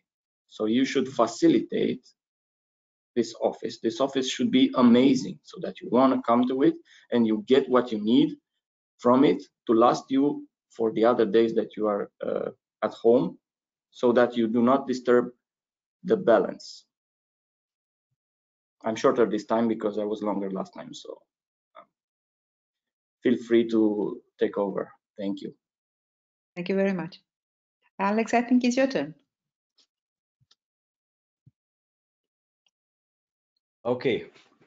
Well, basically, I mean, this is what we do. Yeah, we create inspirational workspaces. So, as I said, the office should be that place where you have experiences that cannot be replicated somewhere else. Yeah, because definitely processing data and communicating data and creating things will happen also outside the office. Yeah. So we have to take in consideration, I mean, we don't have too much time now, and there are many things to say about that. But basically, offices should be better than all other places, yeah? Than people's homes, than, I don't know, hubs, than cafeterias, than parks, or other places where people can create value. So I think future offices should focus on that.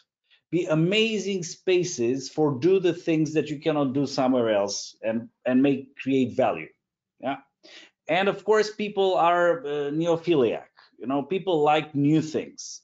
So offices should be inspirational from this point of view as well.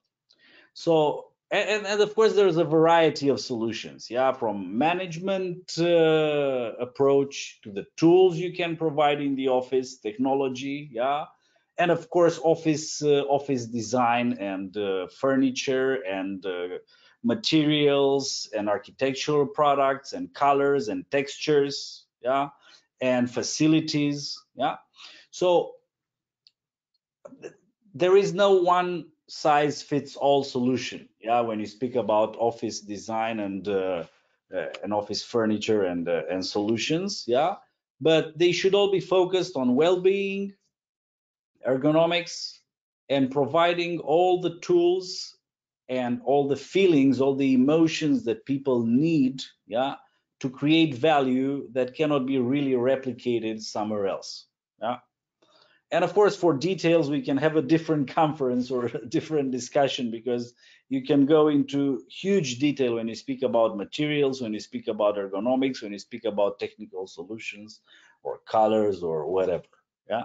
But generally speaking, I think, yeah, the new workplace strategies have to focus on well-being. Of course, there will be, and we are linking to the fourth, you know, the workplace design revolution or news.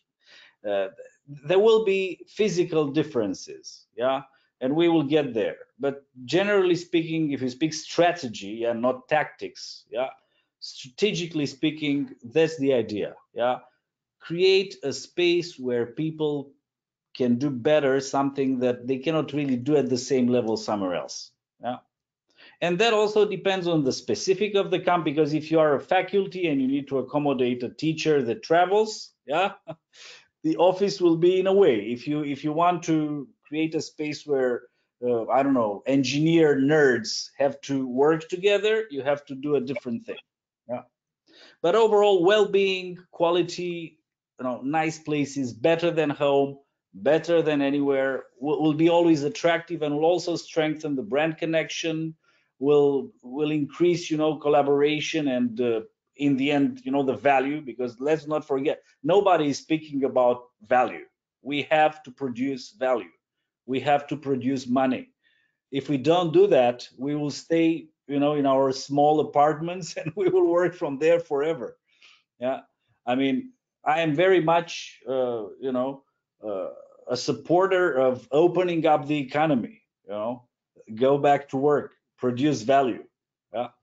Anyway, that's all I had to say at this. And then, of course, in tactics, there are many things we can actually do, and many physical ways in which the office will change. Yeah. But they all depend on the strategy, and the strategy is also philosophical. Yeah. What do we want to do? So, please. Thank you, Alex. I was wondering if this, what Alexander was mentioning, issues related to, or topics, relevant topics related to security, and the new ways of working applicable by force or by intention, are having a distinct impact on the banking industry. Because, yeah, when you talk about bank, you immediately think about security. So how is it with the banks? Are you working on new strategies on workplace management, Costi?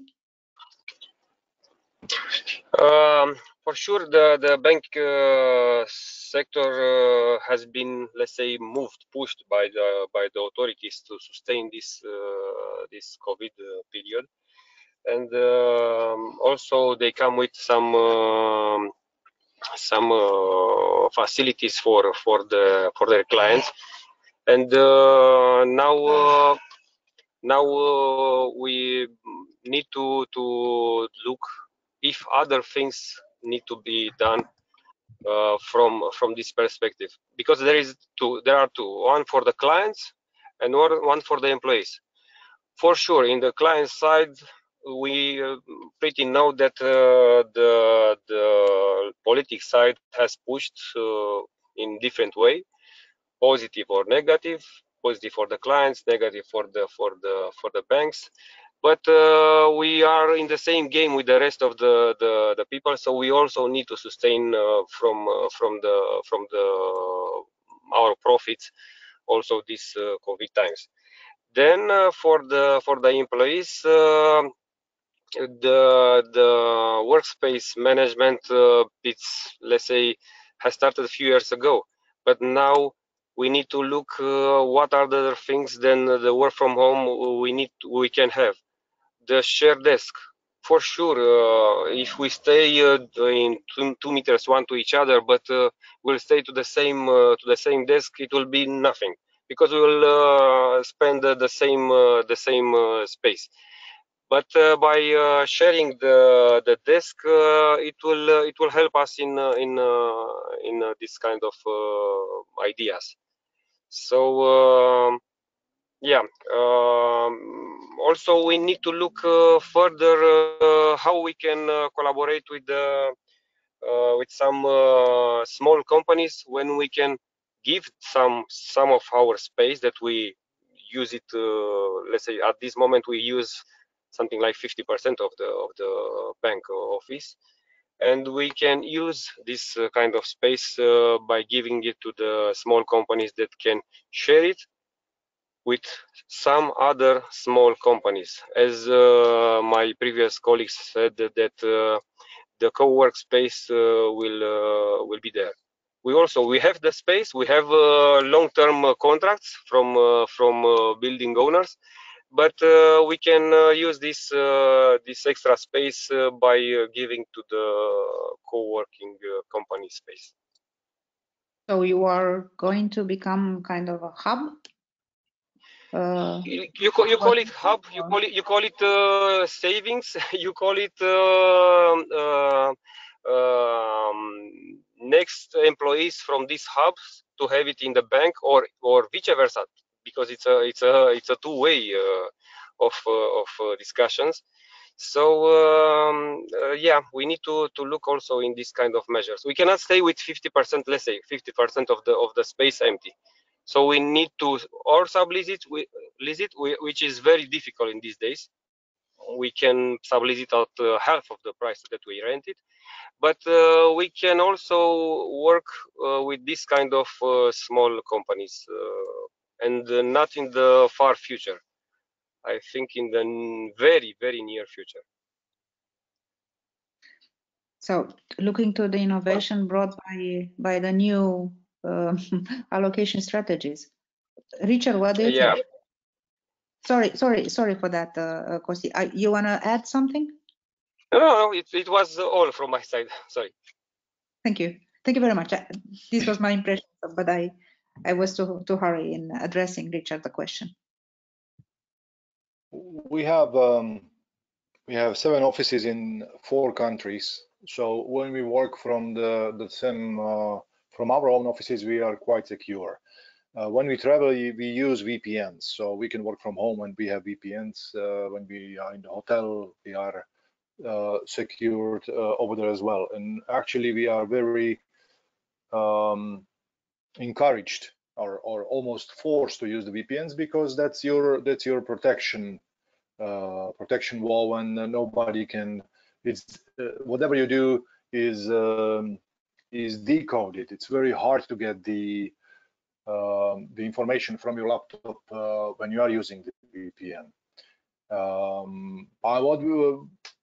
In Romania, we grew up so much that we doubled our office space. We have mostly our own office space, small offices we rent somewhere, but the major offices in each country we have our own.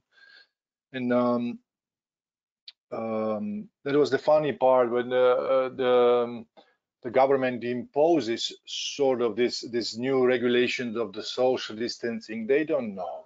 They simply don't know if this is good enough or bad enough, or how is it.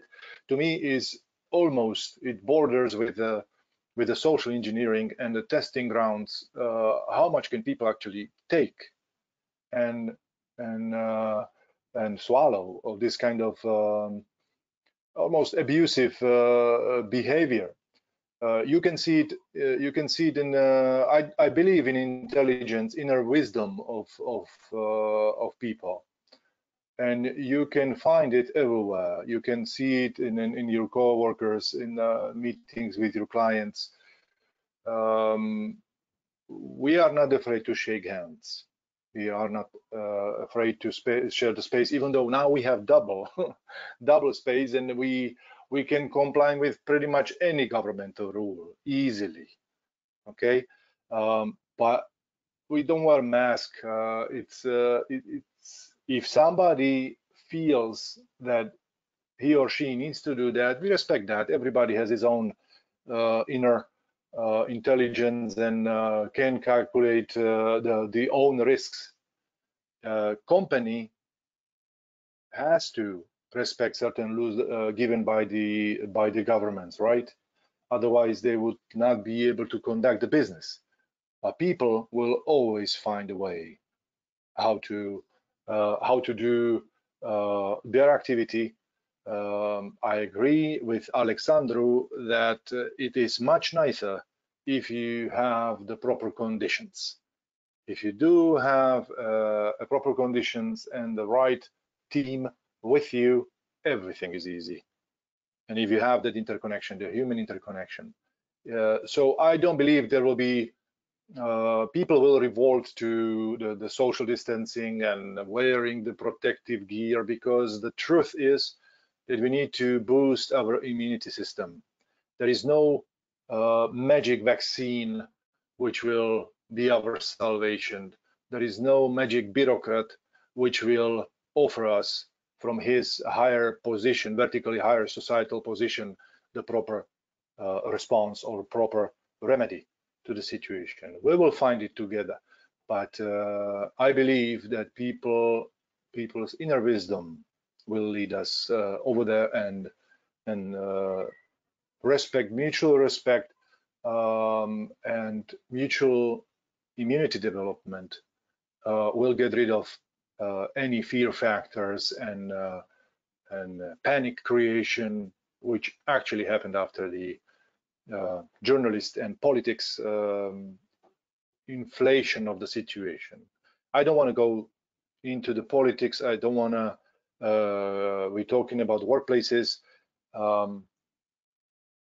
We are quite flexible within our structures to pretty much to prove anybody, because it's done only for the auditors. That's funny part, that businesses do this just for the auditors. So they are covered and they will not get the fines from the local bureaucrats, that's all. But people will find a way to normalcy again. I guarantee you that. Thank you, Richard. Thank you. So, Alex, what do you think? First of all, I like the expressions from Richard, and I keep fingers crossed, because what I see in Austria, and we are quite well off because we are reducing the regulations on a weekly basis, and we are allowed to have now 200 people in the same room already. They are considering to have, I think today was announced, 5,000 people inside and 10,000 people outside in August or September, something like that. So we are quite going back to normal rapidly. And this makes me dizzy, because I see that the first 2 weeks of COVID, a lot of people were empathic, very empathic, helpful to each other. And now people are going back to the old normal. Elbows up, fighting, kicking, as much as you can. And so I would love, Richard, if your saying is true. I have a little bit the endangerment that people have not learned so much out of this crisis what they maybe should have. But maybe coming back to the two questions, because I see it more short-term and long-term. Short-term, I see social distancing is still necessary, because otherwise we will have a spread of a second wave. And it's also, as you mentioned, Richard, the responsibility of the company, of the CEOs, to make this sure. So I think there is a necessary to set up a code of conduct, how to work now in this environment. And maybe on the short term, we have some challenging times with activity-based working, because we cannot make sure that every time you have used a desk, it is cleaned afterwards and sanitized.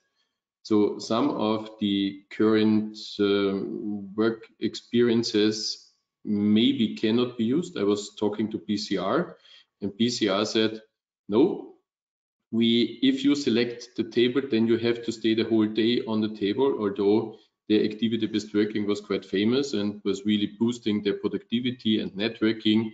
And what Lucien and Alex said, the experience at work.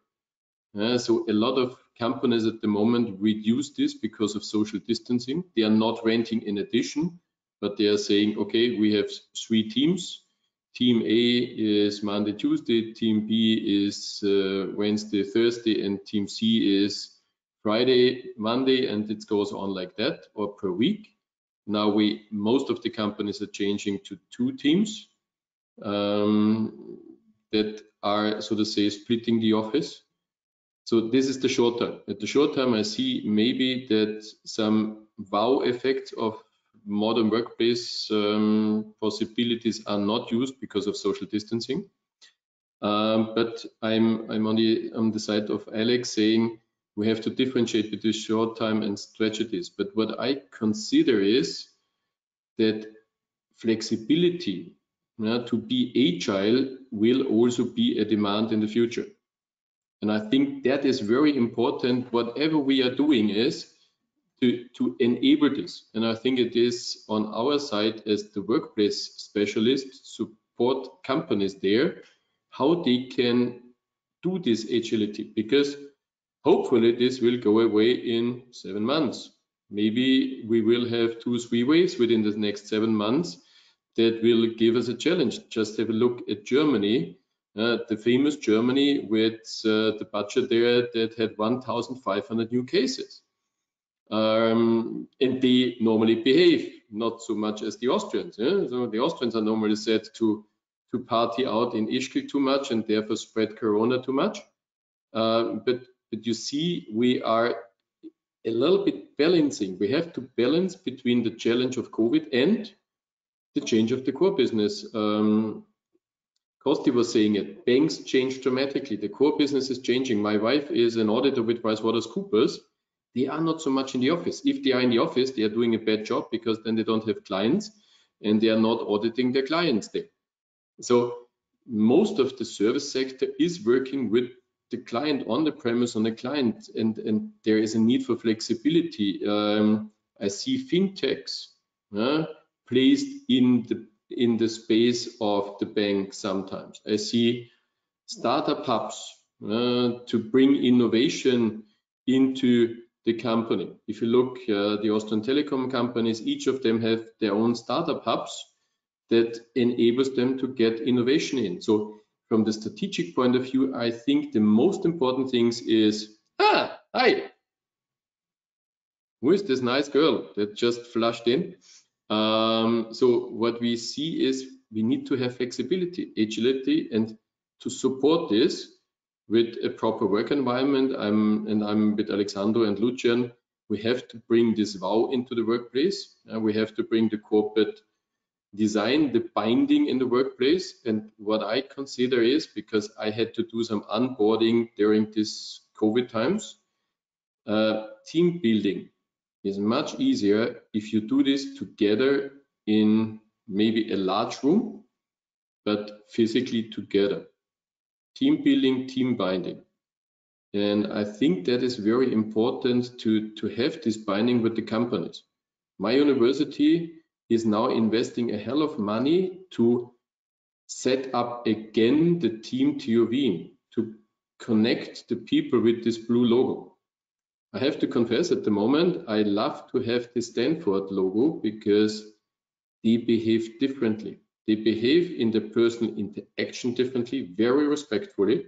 They are number 2 in the world, but you would consider they are number 1,000 in the world, but they behave very respectfully.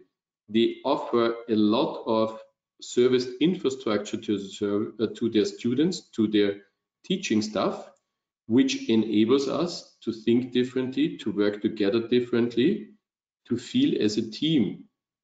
So it's a mixture of the approach of the company to be a team and to have this common goal, and the infrastructure and services supporting this goal and enabling this feeling of being a team. And I think this will be more and more important now after this crisis, because a lot of people are challenged, and we see it in Austria, we have an unemployment rate which is not nice. So there is a fear in the community. There is a fear not only about health, but also about social security, and maybe proper work environment, proper environment at all. Enlarging it not only to offices, but also to residential, to the communities is very important. And maybe when the community is providing this safety, then Richard's statement is easier to be fulfilled. You know, we have 2 questions, by the way, and one of the questions is related to co-working. The question is coming from, hold on a sec, please, so I don't, from Bernadette Sterry, and the question is the following. Regarding the co-working, but don't you think co-working will boom because companies are far more flexible regarding the demand of space? If we only work 2 or 3 days a week in the office, we don't need so much office space. So what do you think? Who wants to take the scene? Who wants to answer? I can give it a shot. Lucien. There will be an upward trend in this. The co-working and the service offices were severely hit because of the easiness with which you can terminate a contract. They were the first, during the lockdown, they were the first to close down, to lose the clients. They could just give a 1 month notice and they were out, and that was it. And there will be probably, as long as the uncertainty will last, and probably also as long as the need will be to make plans for 1 or 2 years, I believe the co-working, if they adjust a bit, and the shared service industry, maybe they should think of one way to adjust in price. So far, I have still seen that it is preferred to have an office above, in excess of 15 to FTEs, full-time employees. It kind of makes sense to have an office of your own from cost reasons. But add to that the uncertainty that you lock yourself in for a longer term. The co-working and shared offices might prove to be the winners of this situation. 2 more observations. One would be that we believe that for the people working from home that do not want to commute to the main head office, let's say, they also cannot work from home because of children, because of roommate, because of what Alexander said before, 50 square meters. There might be across the street an office building, which is not now, especially in the large neighborhoods of Bucharest, where they are not designed special areas of offices. Some office buildings, smaller ones, office spaces might show up there to be able to provide you exactly this niche service. A place where you can work perfectly and you'll be connected to work with great internet speed and quiet, but you do not transport yourself over there. They could also thrive. I see also a threat coming from the subleases, or at least from for the next, I don't know, 1-2 years. There might be this market might be flooded with some space that is left over from other companies, which is very nice space, which is maybe in certain cases fully fitted, never used, or briefly used, and this could be leased as a competition to the co-working. It usually is a bit cheaper. Costi, maybe you can confirm or infirm, but usually because you make some kind of saving as a company by subleasing your space, you are able to achieve better rents, to offer better rents to the sublessees. So this could compete. The market, let's say, would be probably detrimental to the landlords in short to mid-term, and the winners might be the sublessors and the shared office space operators. Thank you very much, Lucien. What I would add, because I'm totally agree with you, Lucien, but I would add that this co-working spacing are also building a community. And when I remind to Richard, where he said the anchor people were hunters and collectors, this is also a place together, yeah, to meet some friends, maybe around the corner, different friends. And this community building, I think, is something in addition that makes co-working spaces so interesting for people to work there. Yeah, What I would like to add, and also maybe connect to the last, is that this trend of shared desking, co-working, agile spaces, working from home started 7-8 years ago. And right now, the COVID basically is accelerating this. So what I believe, I don't know if the big hubs of co-working will succeed. I don't think economically they will be able to do that. However, or they will do for a certain type of customer. But what I think is that the co-working type of work, going somewhere 2 days a week, mingling, sharing desks, sharing common spaces, will become a standard setup of the corporate office. Yeah. So instead of having for 1,000 employees, 1,000 desks, yeah, you will really have 300 desks, big spaces of co-working, and people will work 2 days from home, 2 days from this co-working branded space. So it's going to be a shift in the architecture of the interior office space from this point of view. So to the question if the co-working will boom, I don't think the businesses of co-working will boom, yeah, but the co-working design inside the corporate offices will do increase, yeah.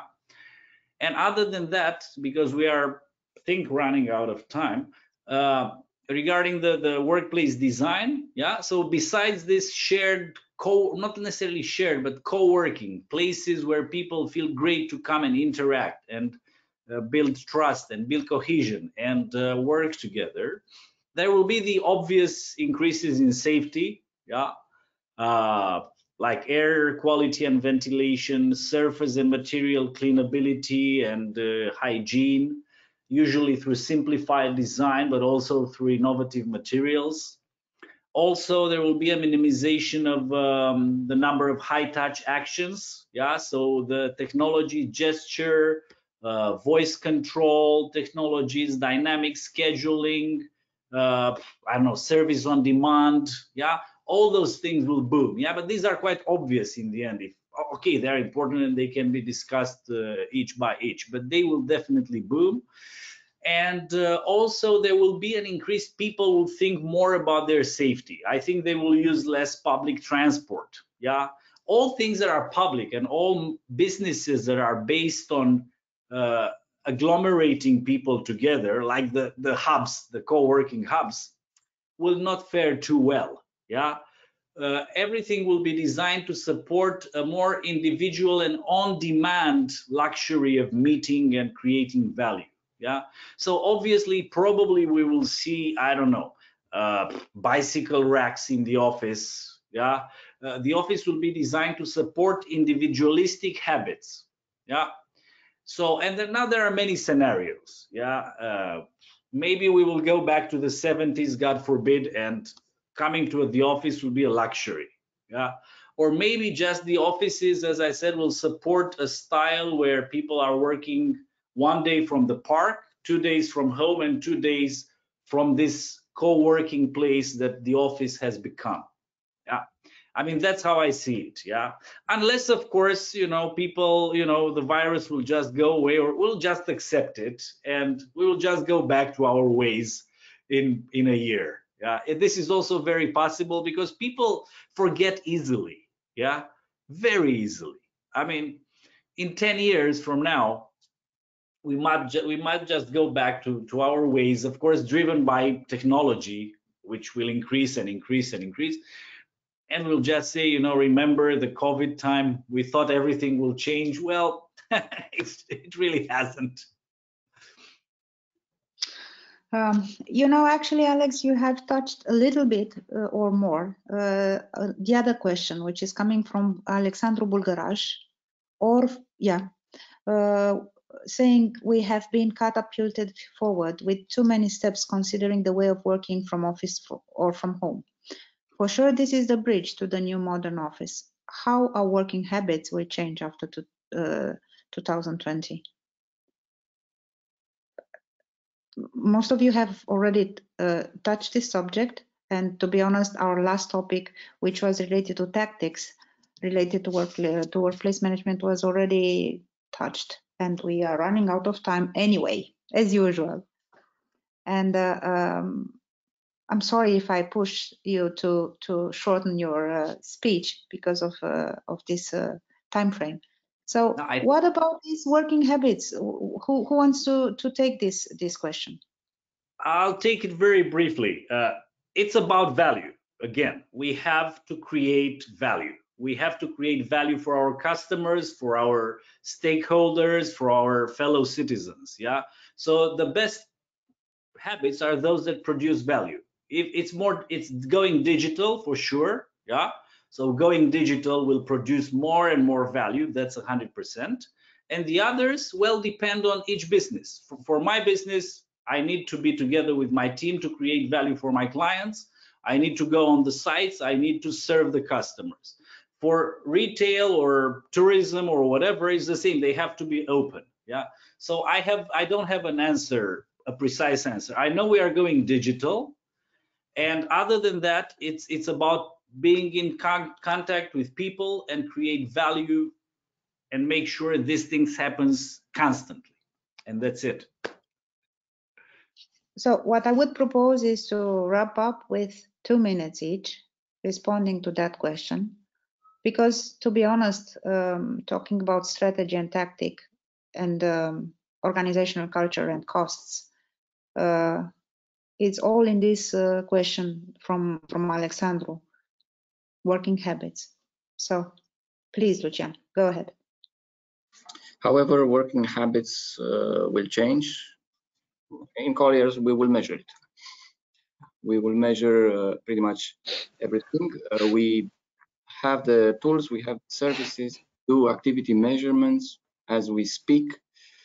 We always question everything. We put in surveys, we put uncomfortable questions. We get the boards to align on the strategy before we start looking for office space. We need to know from them where the company will be in 5 years, whether they see it.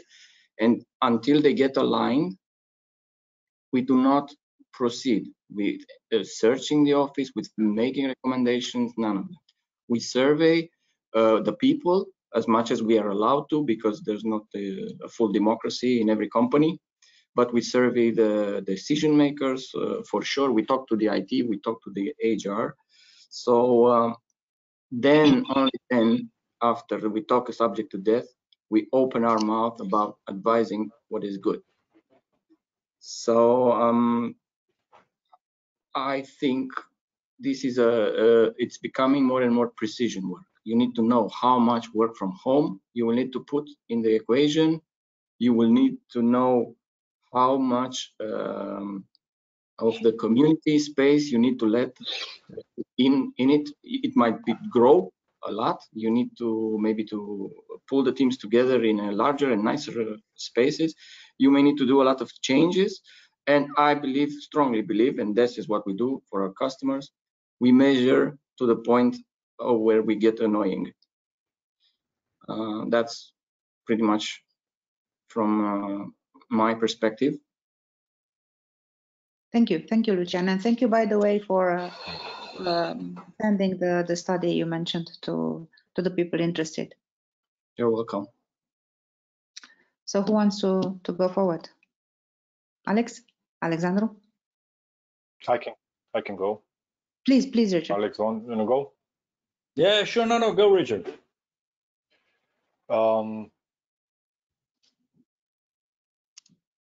Nobody knows how is it going. Nobody has a crystal ball. How is it going to look like? We can only assume, according to the current situation and the current trends which are developing. There is a big pressure from a big technological giants to use their infrastructure. And if I would have a crystal ball now, I would predict that there is going to be a tendency that Google, Microsoft, IBM, all of these guys, technological giants, Siemens, they will somehow make us to live in the technologically developed world. Please don't get me wrong. I don't want to live like in the 13th century. Okay, but there is a grain of salt in every human activity, and we need to think what is really beneficial. for our development as a species.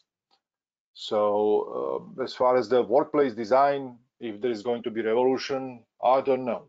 Certainly, what I can guarantee you, there is going to be a pressure from the technological giants who will try to use their 5G infrastructure, who will try, they will almost oblige the companies to use that infrastructure, because in the time, nothing will be working, which will become obsolete. Nothing will be functional. So it's either that, or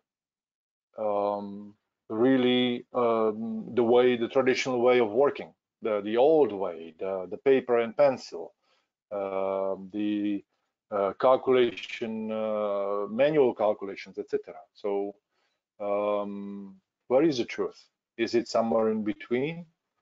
Is it at the current stage of development as we are, or we really need to go from authentic to synthetic?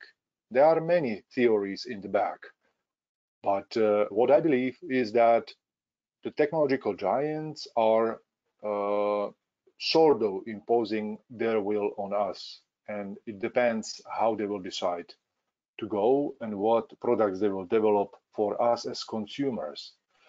One more thing I want to say is that this crisis had also great benefits. It gave us the time to think. It gave us to do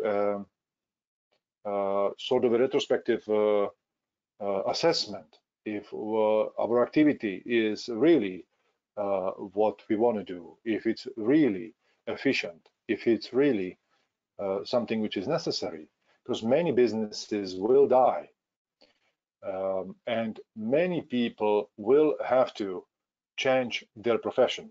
Get prepared for this. You better believe it. Many business models will not be feasible anymore, and we will have to adapt. So get ready for a funny ride. It will be something. That's what we do better. That's all from my side. The other species so far.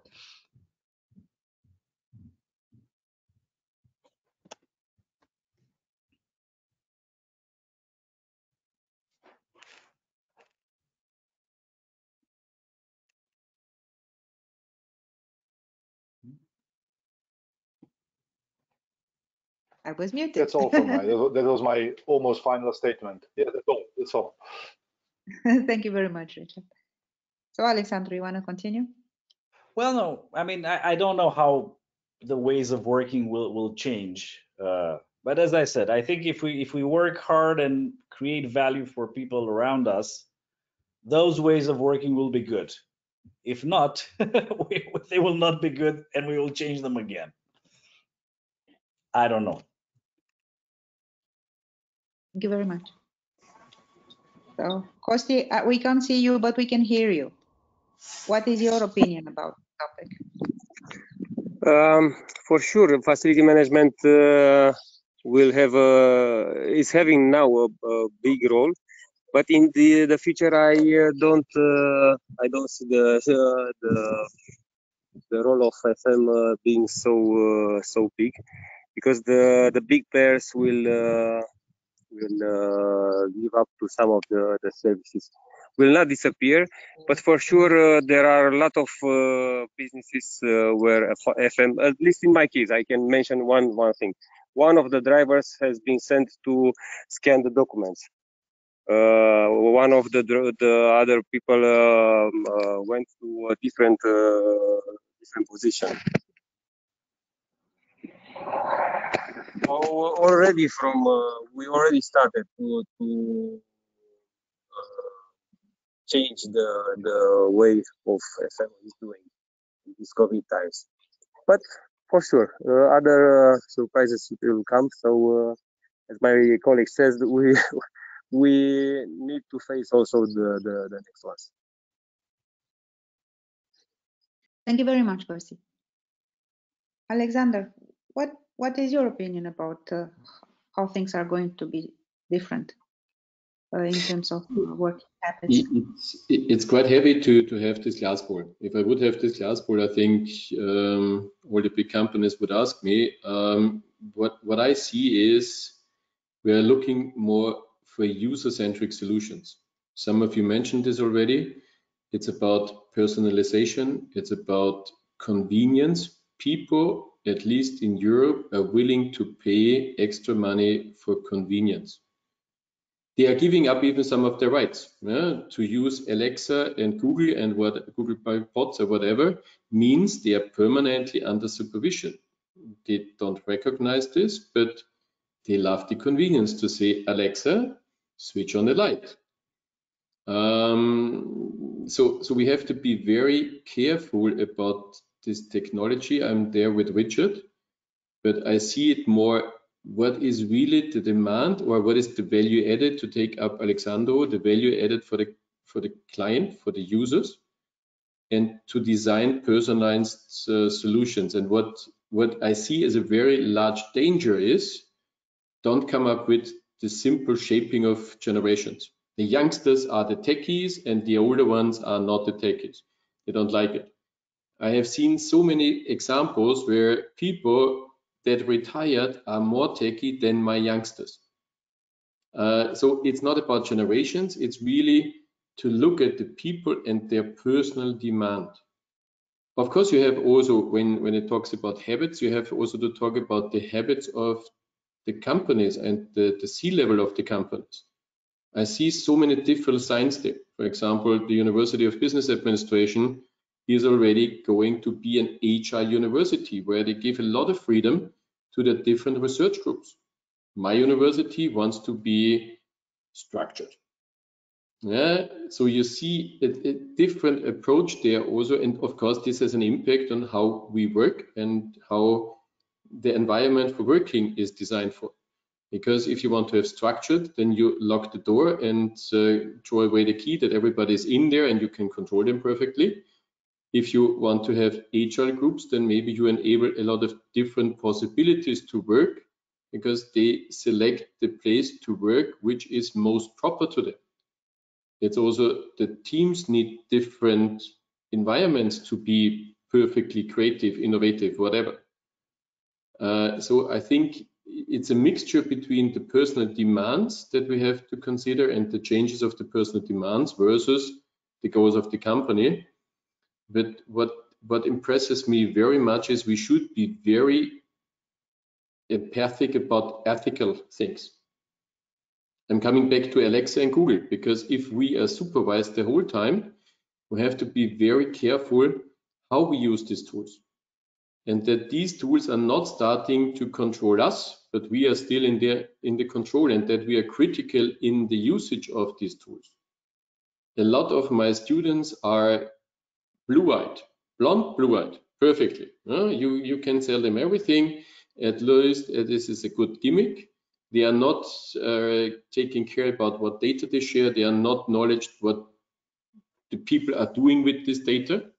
And I think it is very important that we take this up and work ethical with this data we are generating, because we have a hell of data about the behavior of people if we go to a smart office or a smart building or a smart residential home. And we as facility managers should act ethical in this perspective, because we can give a perfect profiling of each of our inhabitants, may it be an office user or residential. And I think that's very much of an important issue we should be knowledge of, that with all these new infrastructure like IoT telling us who is where in the building, and to of course only safe getting them out in case of a fire, but we know a lot of who met whom, when, how long.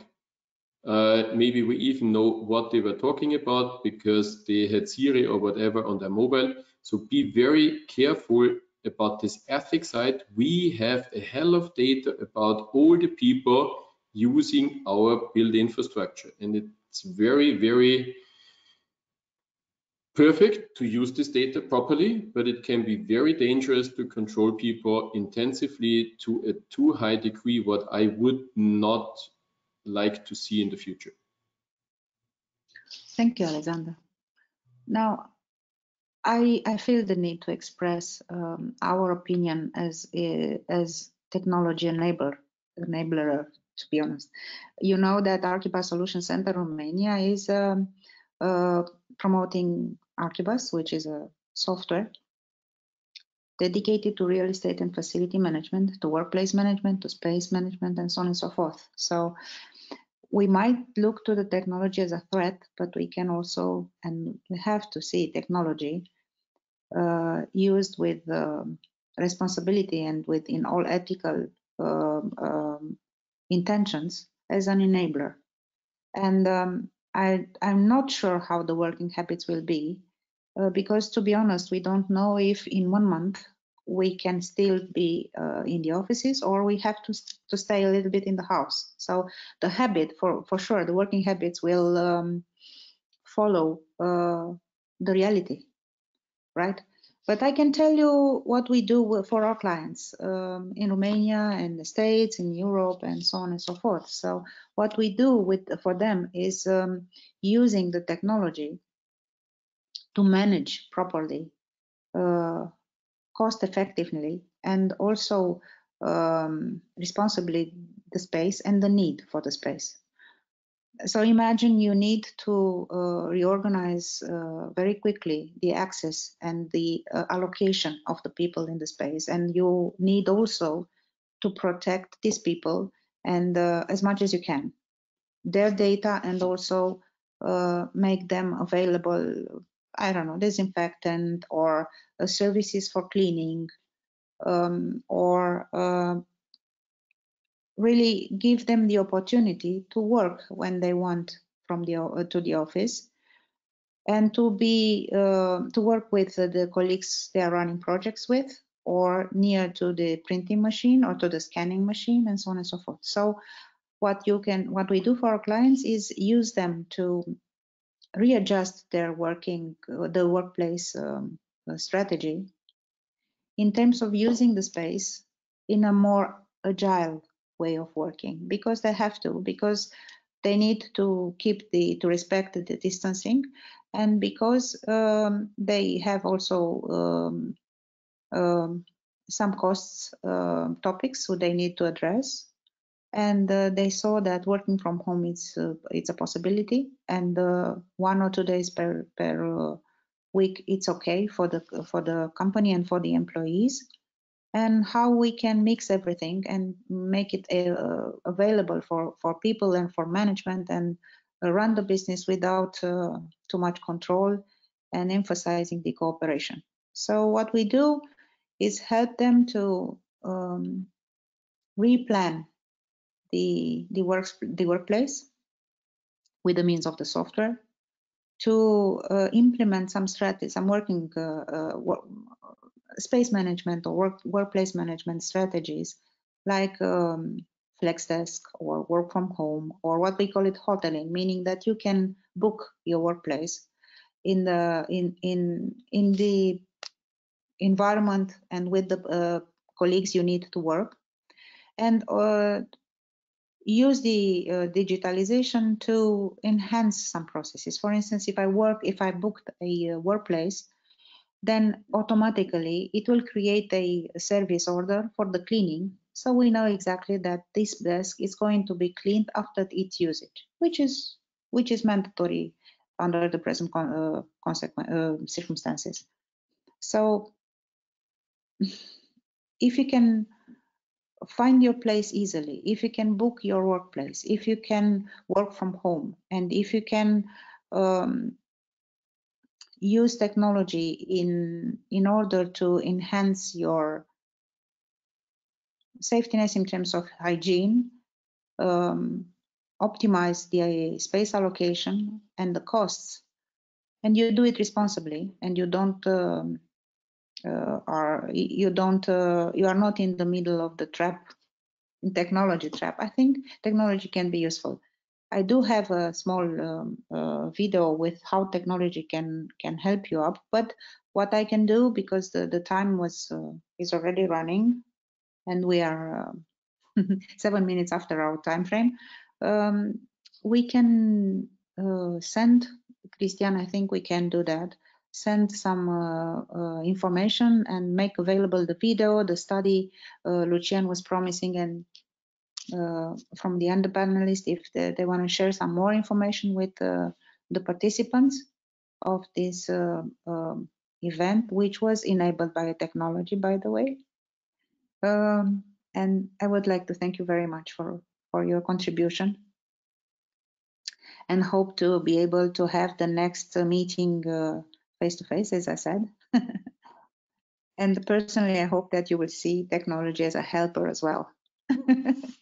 Thank you very much, Anne. Thank you all. Hope to see you soon in real life, of course, in our face-to-face events. Tomorrow we have the second panel. There will be a little bit more panelists, so we have to check exactly the time. If I have to put a conclusion, I think the 21st century, in fact, started now, this year. This year is year number 1 of the 21st century, with COVID or without COVID. Thank you very much. Hope to see you soon, and to all the attendees, tomorrow at 5 or at 3 o'clock in the afternoon we have the second panel. Thank you all again. Okay, Goodbye. thanks everybody. Bye-bye. Bye. Ciao.